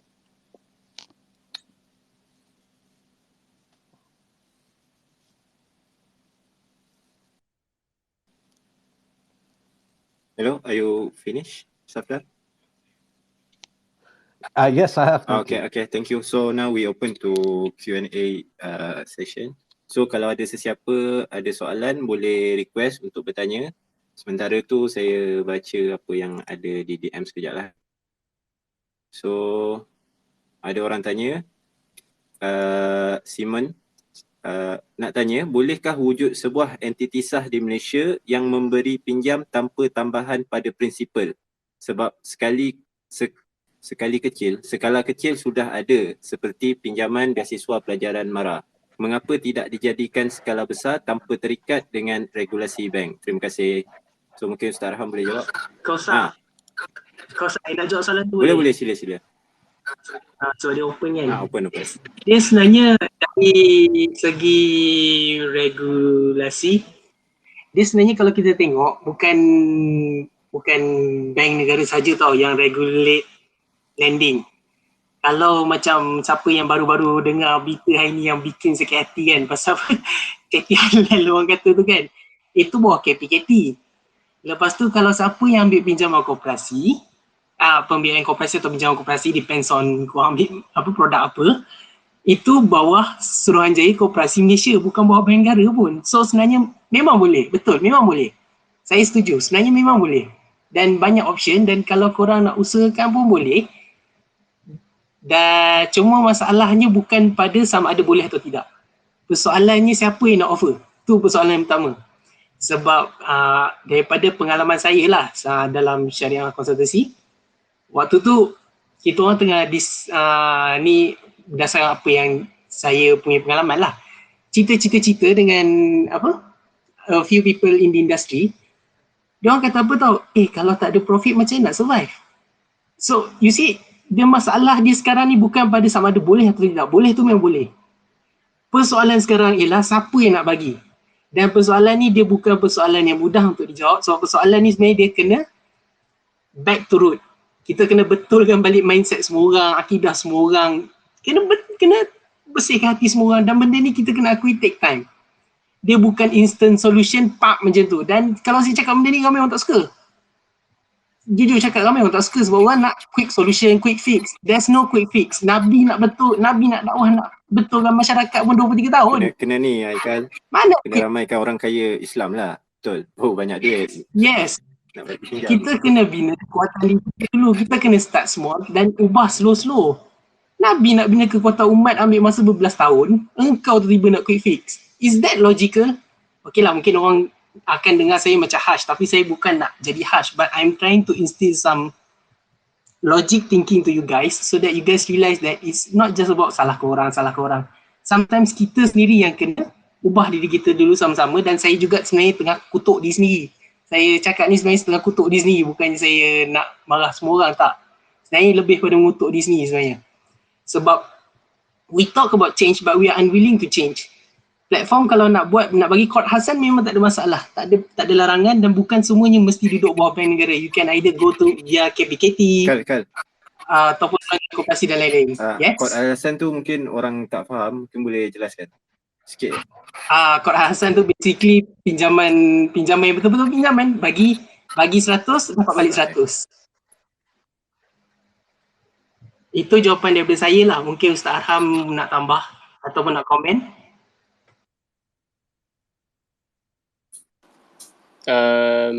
Saya punya komen, saya balik pada point yang saya sebut tadi pasal bankable people kan. Dia macam mana pun kita tak dapat nafi bahawa ada certain segmen masyarakat kita ni yang perlukan khidmat ataupun servis bank. Tak kisahlah dia SME, corporate, high net worth, ataupun yang paling ada access pun katakan M40 kan. Dia masih ada keperluan. So disebabkan keperluan itu jugalah antara justifikasi kenapa perlu ada alternatif kepada bank konvensional iaitu bank Islam. Bagi mereka yang memilih untuk tidak berhutang dengan bank ni, seperti yang saya sebutlah, dia perlu ada institusi lain. Yang mana institusi lain tu tak salah pun untuk wujud. Dan contohnya zakat, wakaf, and then macam yang Haikal sebut, koperasi. Kemudian macam even PTPTN pun kalau tengok dia punya pembiayaan yang syariah dia seolah-olah macam Qadul Hasan, kecuali dia charge kita 1%, sebab 1% tu bagi dia administration cost untuk charge pengurusan kan. So itu juga model yang menarik kan. Nak kata memang tak ada masalah, cuma kalau ada idea tu, kalau boleh buat lagi bagus kan. So kalau tak boleh buat, so janganlah kita salahkan orang yang ada usaha dekat yang dia mampu tu. Wallahualam. Okey, baik, terima kasih Ustaz. Okey, so soalan seterusnya daripada Zahid. Soalan ni untuk Ustaz Arham. Dia tanya macam mana bank Islam justify untuk tetap collect hutang bulanan bank untuk beli rumah apabila developer gagal siapkan rumah seseorang. Yang ni kalau rumah tak siap tapi still kena bayar lah. So mungkin Ustaz boleh jelaskan. Okey. Terima kasih. Ini ada saya hanya boleh ulas sebab yang saya tahulah, sebab dia ada kaitan juga dengan arrangement sinking fund dan sebagainya yang ditetapkan oleh pihak developer ataupun bawah Developers Act, yang mana bank ataupun kena ada some sort of macam sinking fund punya arrangement kan. Tapi yang saya tahu kalau dari segi syariahnya adalah bila mana kita collect, biasanya kita akan collect, kita panggil istilah dia apa kita kalau dalam konvensional dia akan collect interest kan, advance interest kalau tak silap. Kalau yang dalam konvensional kita akan collect sama juga advance, tapi disebut sebagai, contohnya kalau kontrak dia adalah kontrak ijarah, kita akan collect advance rental. So dia akan collect dulu, kemudian dia akan knock off kemudian. Dan cuma knock off tu biasanya dalam in terms of calculation tu dia akan kira at end of tenure ataupun at maturity. So kita seolah-olah kita akan rasa kita akan bayar banyak lah kan, sebab kita akan bayar macam biasa sampailah pada tahun yang ke-30 contohnya ataupun tahun 35, baru dia akan buat that adjustment, tolak balik advance yang kita dah bayar masa under construction. Harapnya menjawab. Allahuakbar.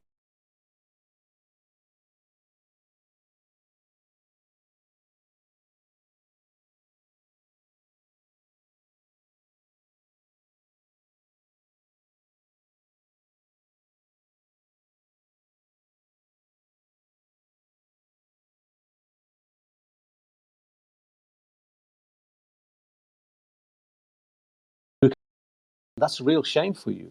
It's really going to chew you up and throw you out, and you're going to lose your interest in Islamic banking. And I think, ironically, that's one of the benefits we have in the UK. We don't have generations who have been spoiled by Islamic banking. We're still quite fresh to the whole thing, right? So we're looking for solutions outside of banking, and I think that's really the main differentiator we have in the UK compared to Islamic countries.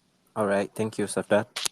Okay, Thank you. so kita ke soalan seterusnya. So soalan ni mungkin untuk Ustaz Arham. So dia tanya, kalau dia pakai kad kredit konvensional tapi dia bayar terus dalam sejam 2 jam, boleh ke macam tu? Dia tanya. Jawapan dia tak boleh sebab kita masih tertakluk pada semua terma dan syarat kad kredit tu. Sebagai contoh, kita tak dapat nak jamin kita akan tetap bayar on time setiap masa kan. So mungkin ada masa contoh katakan masa pandemik COVID macam ni, tiba-tiba kita dibuang kerja, gaji kena potong ke apa, kita last kali kita terjebak juga dengan bayaran riba tu. So jawapan mudah dia tak boleh lah. And then hari ni sebenarnya tak ada alasan untuk ada kad kredit konvensional sebab kad kredit Islamik pun banyak semua dah at par dengan yang konvensional in terms of benefit, in terms of cashback dan sebagainya. Okay, baik. Terima kasih Ustaz. Saya akan baca dalam 3-5 soalan lagi sebelum kita move on to conclusion.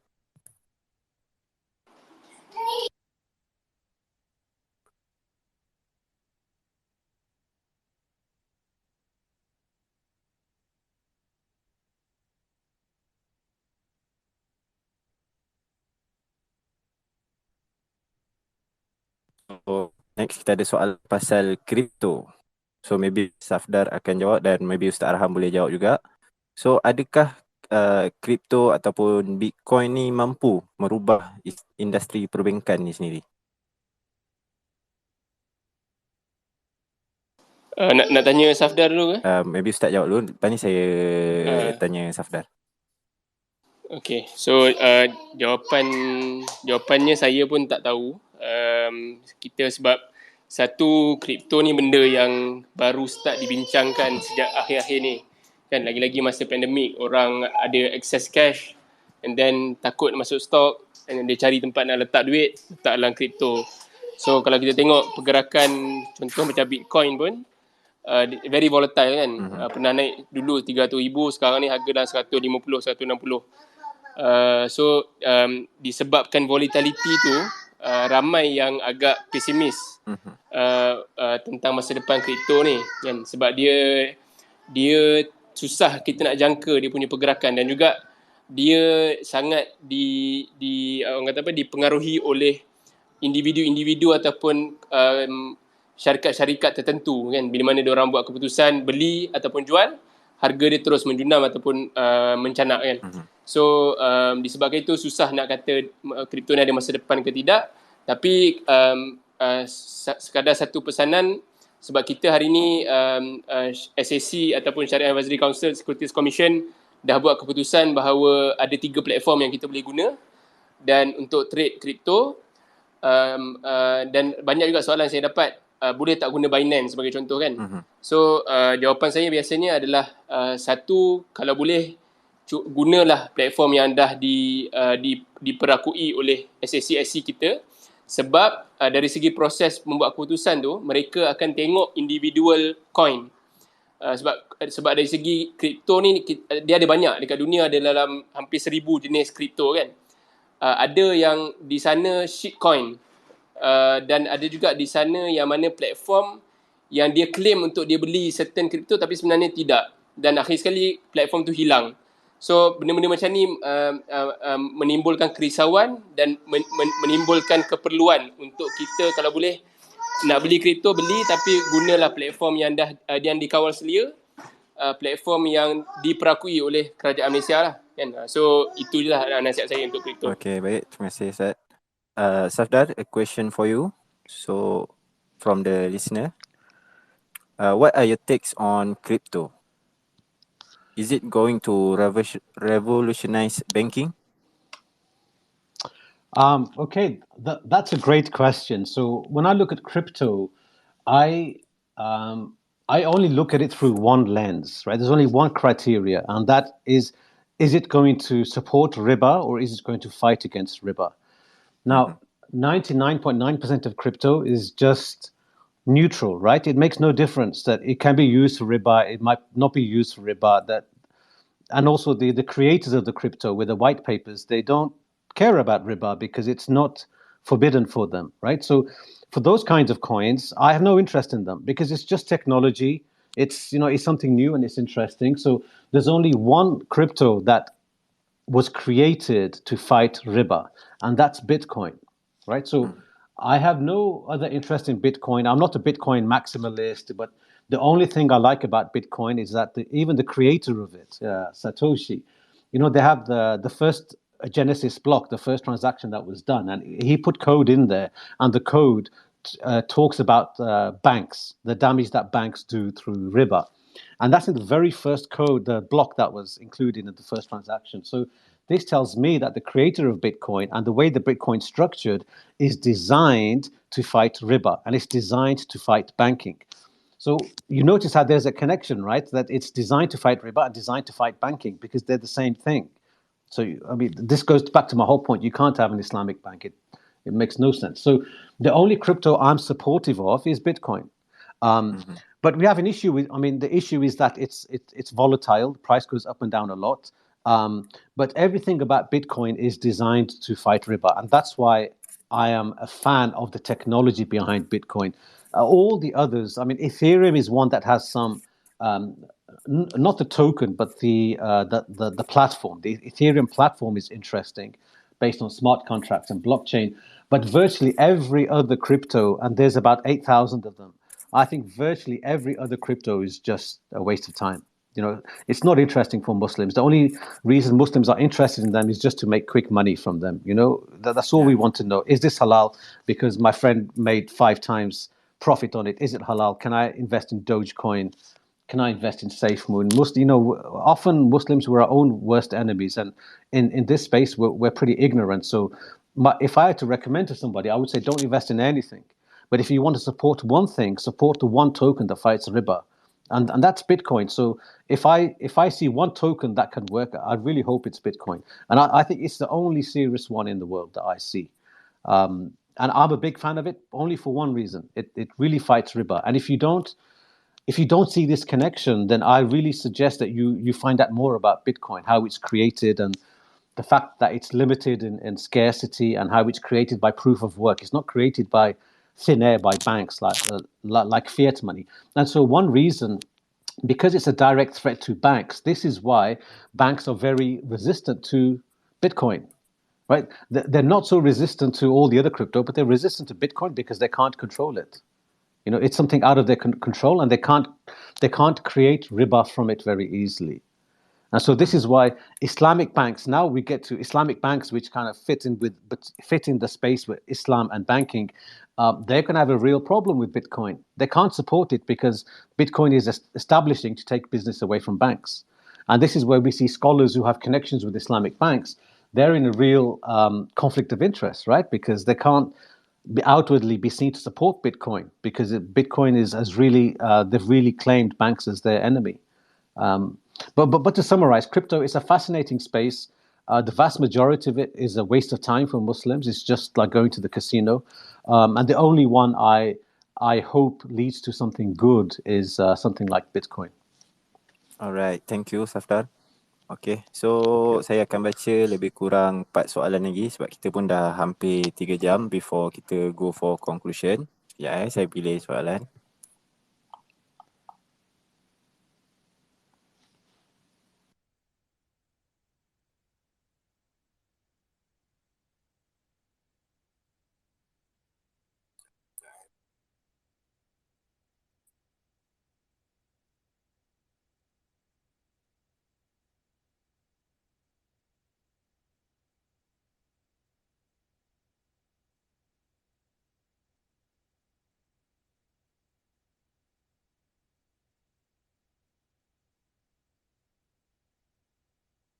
Ni mungkin soalan untuk Ustaz. Dia tanya, boleh tolong tanya apa kaitan permissibility time value of money in term of Islamic compared to monthly payment methodology in conventional? Jelas soalan dia? Jelas, tapi Berat itulah sikit. isu dia, isu berat. Okay. Minta maaf sebab Tak isu itulah dia ada perbezaan pandangan. Ada yang kata harus, ada yang kata tak. Ada yang kata tak. Wallahu alam. Alright, okay. Saya baca soalan seterusnya.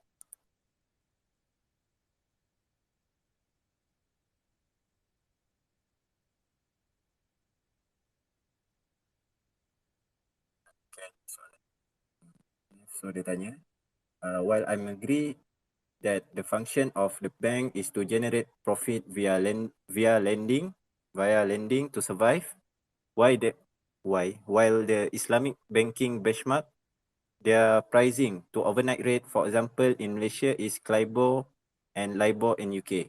Can we start benchmarking our price to real commodity and risk? Alright. Faham soalan ni? Maknanya kenapa kita kaitkan kita punya interest rate ni dengan CLIBOR? Kenapa tak kaitkan dengan komoditi kan? Okay, so dia soalan tentang pricing lah. Basically pricing ni kalau nak jawab secara ringkas, kalau kita compare contoh yang buat nasi lemak kan, makcik A buat nasi lemak dengan katakan contoh kata yang non-Muslim buat nasi lemak. In terms of pricing, diorang ada satu cara untuk diorang tentukan pricing nasi lemak diorang. Walaupun seorang Muslim, seorang non-Muslim. So sama juga dengan Islamic Bank dan juga konvensional. Basically, ia adalah satu mekanisme yang sama digunakan sebab in terms of market, in terms of customer semua sama. Dan kita nak bagi servis dan itulah harga ke atas servis yang kita nak bagi. So sebab itulah in terms of cara untuk menentukan harga tu dia sama. Dia akan ikut benchmark yang diguna pakai oleh keseluruhan banking industri lah. Dan dalam kes kita, kalau dekat London, LIBOR, CLIBOR, KL. Dan sekarang ni ada yang baru RFR, reference rate risk, RFR, reference, tak ingat lah. Risk free rate ke apa? Risk free rate, tak silap yang dah tukar. So itulah jawapan ringkas. Alright.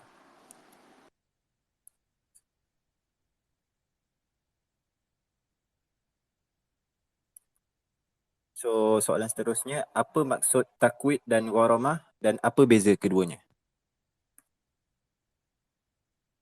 Okay, so maksud ta'wid adalah compensation. Compensation ni maksudnya ganti rugi. Yang dalam bahasa Melayu ganti rugi, di mana ganti rugi tu kita charge at maximum 1%, sebab itulah kos yang bank negara kata itulah macam kos purata. Mana-mana bank pun kalau seseorang tu default ataupun seseorang tu tak bayar, itulah kos kerugian yang bank tu kena tanggung in terms of bayar gaji staff yang nak follow up, bayar hantar email, telefon, kredit dan sebagainya. Gharamah pula adalah penalti, denda, yang mana denda tu kalau kita charge, kita tak boleh ambil tapi kita kena channel to charity lah, bagi kepada kebajikan. So itu dua beza dia. Baik, terima kasih. Okay, dua soalan terakhir. Sekejap saya pilihkan.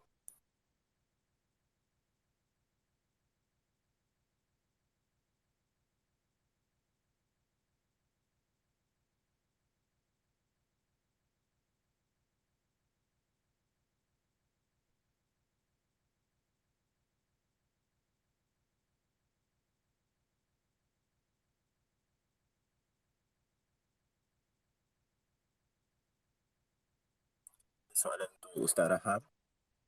As another initiative untuk bantu komuniti selain IFI, sediakan produk pembiayaan untuk yang memerlukan. Bagaimana pula Islamic Bank boleh contribute dalam VBI dan ISF? Saya pun tak sure lah apa semua singkatan ni, akronim ni. Ustaz. VBI tu kalau saya tak salah, value based intermediation. SFI satu lagi. SFI ni saya tak pasti. SRI, Sustainable ISF apa tak pasti. Saya pun tak pasti. Tapi kalau saya faham soalannya adalah apa ruang kebajikan untuk IFI selain daripada VBI dan ISF. Betul. So itulah antara dimensi yang mungkin ramai tak sedar juga adalah bila kita ada bank Islam ni, satu dari in terms of macam saya sebut tadi, dana gharamah, dana ta'wid, disebut sebagai dana tak patuh syariah. Ini banyak diminta oleh badan-badan kebajikan dekat Malaysia dia tahu bank-bank Islam ni dia ada dana-dana yang tak patut syariah ni, dia akan minta setiap tahun untuk digunakan untuk aktiviti kebajikan mereka. Kemudian ada bank-bank juga yang membayar zakat. So bayar zakat perniagaan lah, contohnya bank Islam kan. Tapi tak semua bank Islam, sebab ada dua pandangan dekat sini. Satu pandangan yang kata memang syarikat ni seolah-olah syakhsiyah i'tibariyah ataupun seolah-olah macam sifat dia sifat mukallaf, dia kena bayar zakat. Satu lagi pandangan yang diguna ramai oleh dekat Middle East, dia kata bank as entiti perniagaan tak perlu bayar zakat, tapi cukup shareholder saja yang bayar, pemegang saham saja yang bayar zakat. So sebab tu kadang-kadang ada bank yang kita tak nampak pun dia bayar zakat, sebab mungkin dia pakai pandangan yang satu lagi. So jangan, sebab saya pernah dapat message yang dia dedahkan kan, dia kata tengok ni semua syarikat takaful yang bayar zakat, lepas tu ada syarikat takaful tak bayar zakat. Lepas tu diorang macam menimbulkan persepsi yang negatif lah kan. Dia kata kenapa institusi ni tak bayar zakat, padahal dia tak tahu pandangan yang berbeza tu, which is dua-duanya betul pun kan. Kalau institusi tu bayar, dia sebenarnya dia bayarkan untuk shareholder kan, tapi satu lagi shareholder tu sendiri bayar, dia tak perlu publicize lah, tak perlu nak war-warkan pun yang dia bayar. So itu in terms of kebajikan. VBI macam yang disebut tadi adalah satu inisiatif bawah bank negara yang menggalakkan bank-bank Islam menumpukan, selain daripada aspek profit, menumpukan juga kepada aspek people and planet. And so dalam setiap decision ataupun setiap keputusan bisnes yang dibuat, perlu difikirkan tiga aspek ni. Macam mana dia boleh memberi manfaat kepada orang, macam mana dia boleh memberi manfaat kepada alam sekitar, dan bagaimana dia boleh memberi manfaat kepada keuntungan. And, so itu dasar VBI. Satu lagi ISF tu saya tak pasti. So wallahualam. Terima kasih Ustaz. So soalan terakhir panjang sikit. Assalam, saya lebih kepada nak dapatkan klarifikasi. Saya rasa ada bahagian Ustaz cakap yang sekarang proses bank Islam dalam pinjaman memang melibatkan riba, tetapi lebih baik daripada yang sebelum-sebelum ini, dan proses sekarang ini tak boleh elak sebab it's the only best way. Dan saudara Haikal ada katakan antara sebabnya ialah kerana tidak ada parti yang boleh provide solution lain. Ada tak sokongan dari segi syariah ataupun Al-Quran Sunnah untuk perkara ini? Okey, saya rasa mungkin tersalah faham tadi. Bila saya cuba pecahkan dari segi penerangan saya tu, saya cuba pecahkan supaya ada poin yang memang kita semua boleh sepakat, yang tak ada khilaf lah. Maksudnya sebab isu macam yang saya terangkan pada transaksi jual beli tadi tu, kat sana ada certain kelompok ataupun kelompok tertentu yang cuba nak palitkan dia dengan riba kan. So sebab tu saya bahagikan yang awal tadi, contoh bank Islam ni dia tak akan terlibat dengan perniagaan tak patut syariah. Kemudian yang kedua tadi pasal late payment interest and then compounded interest, itu benda yang memang kita semua boleh cuba untuk sepakat.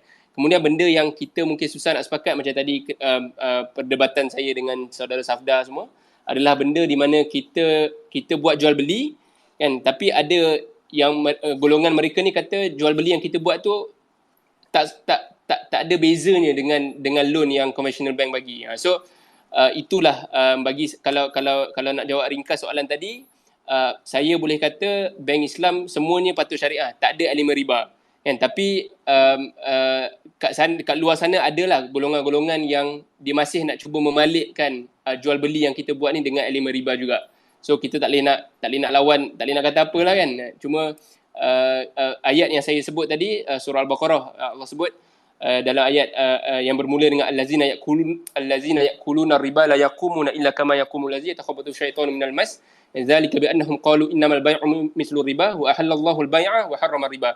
Dan wa ahallallahu al-bay', Allah menghalalkan jual beli dan Allah mengharamkan riba. So kat sinilah ayat yang menjadi asas untuk ditukar transaksi-transaksi perbankan ini kepada transaksi jual beli, dan supaya untuk memberi kemudahan kepada orang untuk mendapatkan akses ataupun perkhidmatan bank. Wallahualam. Okey, baik, terima kasih Ustaz. So kita pun dah di penghujung sesi malam ni. So kita dah dengar argumen daripada dua-dua pihak yang menyokong Islamic banking dan yang menentang lah, kita boleh kata menentang Islamic banking.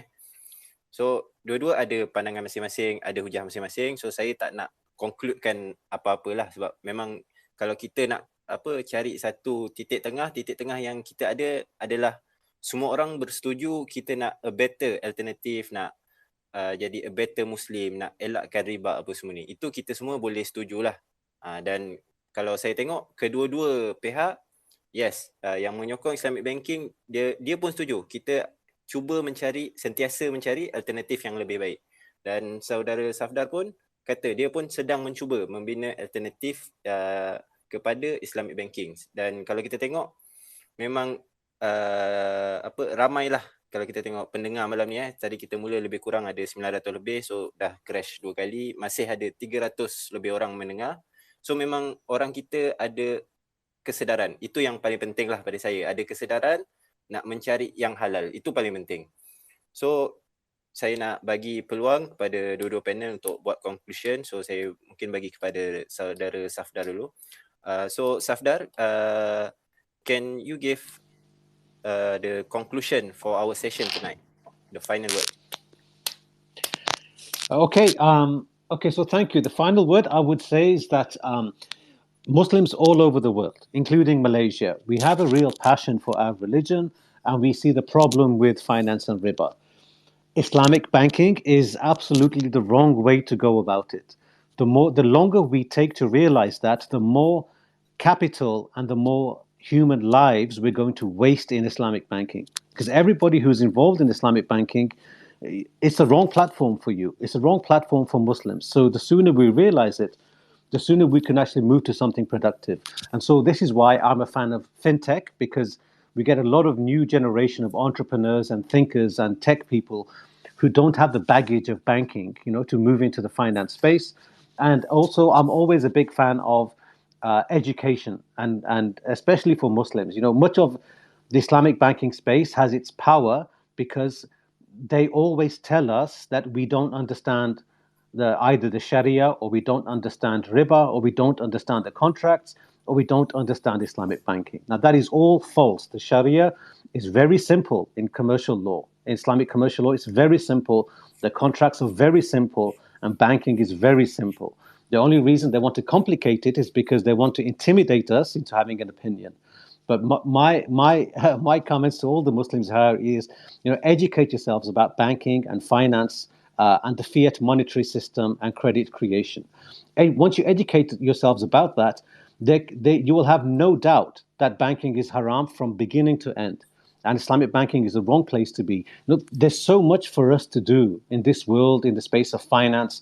We have a lot of people that need help. Poor people, average people like me and you who want to solve problems with homes and financing and schools. Poor people who need to be banked and need basic help. There's so much that we can do to help Muslims, and we're tying both our hands behind our back if we're continuing to focus on Islamic banking. We really have to look somewhere else. All right. Thank you, Safdar. All right. Okay, Ustaz Arham, silakan. Okay, bismillah. Pertamanya, terima kasih kepada penganjur dan juga kepada semua yang sudi mendengar bebelan kami ni. Harapnya ia memberikan sedikit info berguna lah, dan juga menambah sedikit pengetahuan kita. Saya minta maaf kalau tersalah bahasa, meninggikan suara dan sebagainya.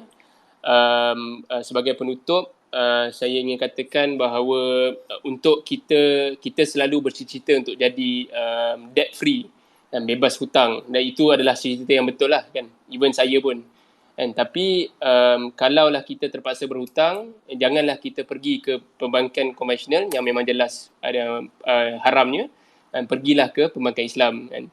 So dan saya ulang balik apa yang saya sebut tadi, memang kita sangat menggalakkan kalau ada inovasi-inovasi baru yang boleh mengeluarkan kita daripada budaya berhutang ini, ia sangatlah digalakkan. Tetapi tidak menafikan ataupun tidak nak mengatakan bahawa mereka, maksudnya saya dalam bidang ini pun tidaklah kita nak kata, saya kata bank Islam tu harus, tapi bukan bermakna saya menggalakkan orang berhutang kan. Tapi kalau terpaksa berhutang, inilah tempatnya.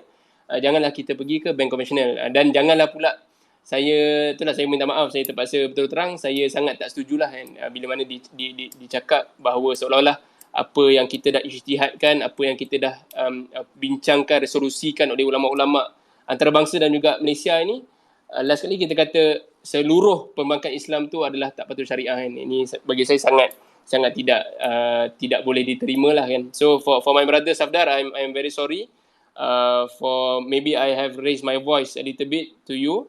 I wish you for the best, and I hope what you do and you can come up with a better solution for our today's problem, insyaAllah. So till we meet again, insyaAllah. Assalamualaikum warahmatullahi wabarakatuh. Alright, terima kasih Ustaz Arham. So saya pun berpendapat yang samalah. So kita boleh bersetuju atau tidak bersetuju lah nak kata bank Islam ni totally riba ataupun bank Islam ni ada improvement dan bukan riba. Tapi kalau kepada golongan yang tidak bersetuju lah pada saya, tidak patutlah kalau dia tak bersetuju tapi dia masih menggunakan khidmat perbankan konvensional lah. So kalau boleh dia memang totally elak terus hutang lah. Ini pendapat peribadi saya lah. So mungkin kita bagi saudara Haikal untuk penutup pula. Silakan Haikal. First of all, saya nak minta maaf kalau saya kedengaran kasar suara. Sebenarnya waktu saya bercakap saya tersenyum tau, saya bukan marah ke apa. Jadi saya minta maaf kalau rasa macam saya ni macam tengah marah, tapi saya bukan marah sebenarnya, saya tak marah pun. Untuk orang yang kenal saya secara pribadi, mereka tahu saya ni suara macam ni, kasar, tapi sebenarnya bila cakap tu tadi pun saya tengah tersenyum sebenarnya, bukan marah. And also to Safda, I apologize if in any way I actually said something wrong to you. But apa-apa yang I cakap tadi pun, whatever I said just now, it's meant for general. I did not specify to anyone in particular. I was just giving out general points. I do not mean to specify to anyone. That's the first thing lah. Seterusnya apa yang saya boleh simpulkan daripada perbincangan kita pada hari ini ialah kedua-dua pihak yang bersetuju dengan tak bersetuju secara amnya mereka mahukan yang terbaik. Mereka bukannya nak mereka bukan nak mereka bukan nak menggalakkan riba. First thing first, semua pihak bersetuju riba tu haram. Riba tu memang dilarang, satu. Dan no one here is trying to promote riba or is trying to menjadikan riba ni satu industri. Kita semua nak hapuskan riba. That's the first thing, the common ground that we have. Cuma the approach is different and ijtihad pun berbeza. We have different approaches, we have different understanding, we have different ijtihad going on. Dan mungkin ada yang rasa macam alamak Haikal ni tadi dia cakap macam aku pun tak tahu apa benda dia merepek sebenarnya kan. What I'm trying to point out is disebabkan perbezaan pendapat dan perbezaan ijtihad antara kedua pihak, maka kita mungkin nampak macam dia ni buat salah atau dia ni he's wrong atau he's wrong, but what I'm trying to say here is masing-masing ada ijtihad masing-masing dan apa-apa yang kita nampak macam kita mungkin baru, kita rasa kita baru discover, sebenarnya bukan, diorang ni bukan memandai-mandai tau. Sebenarnya apa yang diorang ijtihadkan pun sebenarnya dah ada sandaran daripada daripada isu yang dah dibahaskan zaman dulu kala. Cuma kita korek balik tradisi turuh kita dan kita aplikasikan dalam mengikut wakil atau mengikut realiti semasa. Itu nombor satu. Itu nombor dua, maaf. Nombor satu saya minta maaf tadi tu. Jadi itu sebab saya bawakan perbincangan macam hias. Sebab macam contoh saudara Safda tadi, dia cakap everything, semua benda, everything is arranged for the purpose of lending. Semua benda sebenarnya disusun walaupun nampak macam patuh syariah, semua benda seolah-olah disusun sebenarnya untuk tujuan riba. Tapi kita katakan kalau dia nak argue benda ni seolah-olah deceptive atau seolah-olah menipu pun, kalau dia nak masuk bab hiyal, tu sebab saya sebut bab hiyal. Hiyal ni pun ada perbahasan tersendiri dan ulama bahaskan, dan dalam kewangan Islam pun ada perbahasan, ada kriteria yang ditetapkan. Dan sama ada kita tak setuju dengan hiyal 100% ataupun kita terima hiyal dalam konteks tertentu, sebab hiyal menurut jumhur ulama hiyal terbahagi pada dua, pun kita hormat pandangan masing-masing. Itu yang saya cuba nak bawakan. Seterusnya, apa yang saya boleh cakap tentang proses, walaupun sebenarnya saya secara pribadi pun saya bukanlah pro Perbankan Islam, walaupun malam ni saya nampak macam backup kan. Cumanya saya rasa tak andil kalau kita menuduh semua orang yang terlibat dalam Perbankan Islam sebagai tak tahu apa-apa, ignorant, jahil ataupun dah semata-mata dibayar untuk memenuhi keperluan pihak tertentu. Sebab hakikat yang berlaku memang bukan sebegitu, dan saya bukan cuba untuk deny, tapi memang itu realitinya dan itu apa yang saya pernah lalui. Memang hakikatnya penasihat syariah, pegawai syariah bukanlah tukang cop halal macam halal jakim tu kan, nampak tu halal je tu. Tak, mereka bukan begitu. Dan akhir sekali apa yang saya nak cakap ialah inovasi dalam kewangan Islam, insya-Allah kita boleh nampak, kita boleh usahakan bersama, sebab hakikatnya semua orang nak sistem yang lebih baik, semua orang nak sistem yang orang kata kita boleh relate to ourselves and we think it is better for ourselves and we can actually feel it. Cuma untuk kita kata kita nak ubah tu, pada saya ada perbezaan pendapat sikit. Saya punya pendapat ialah kita kena kembali pada our roots. Kita kena kembali pada akar masalah. Jadi first kali akar masalahnya, dia bukan sekadar satu sistem yang dah sedia ada. Sistem yang dah sedia ada ni ialah hasil atau produk daripada akar ataupun daripada manusia zaman dulu yang memang dah bermasalah, they come up with this system. So kita nak betulkan sistem, we have to betulkan the players of the system dulu. That's what I'm trying to say just now. If we want to correct the system, we need to start with ourselves from the very basic. Dan saya sebenarnya suka satu point yang Safdar selalu cakap. Safdar always tweeted about this and I actually agree with him on this part, which is to start change we need to have taqwa. Sebab apa? Bila kita bertakwa, barulah kita boleh ubah diri kita. Bila kita dah ubah diri kita, baru kita boleh ubah masyarakat kita dan seterusnya, dan the change will happen. And bila kita boleh change tu, ekonomi pun akan change juga, sebab ekonomi dia bukannya satu sistem yang terpisah dari manusia. We build the economy as much as the economy affects our life. Jangan lupa benda tu. So saya rasa walaupun konklusi seperti ini tapi dah meleret-leret, jadi itu je lah kot saya nak sampaikan. Alright. Saya mohon maaf atas segala kekurangan lah.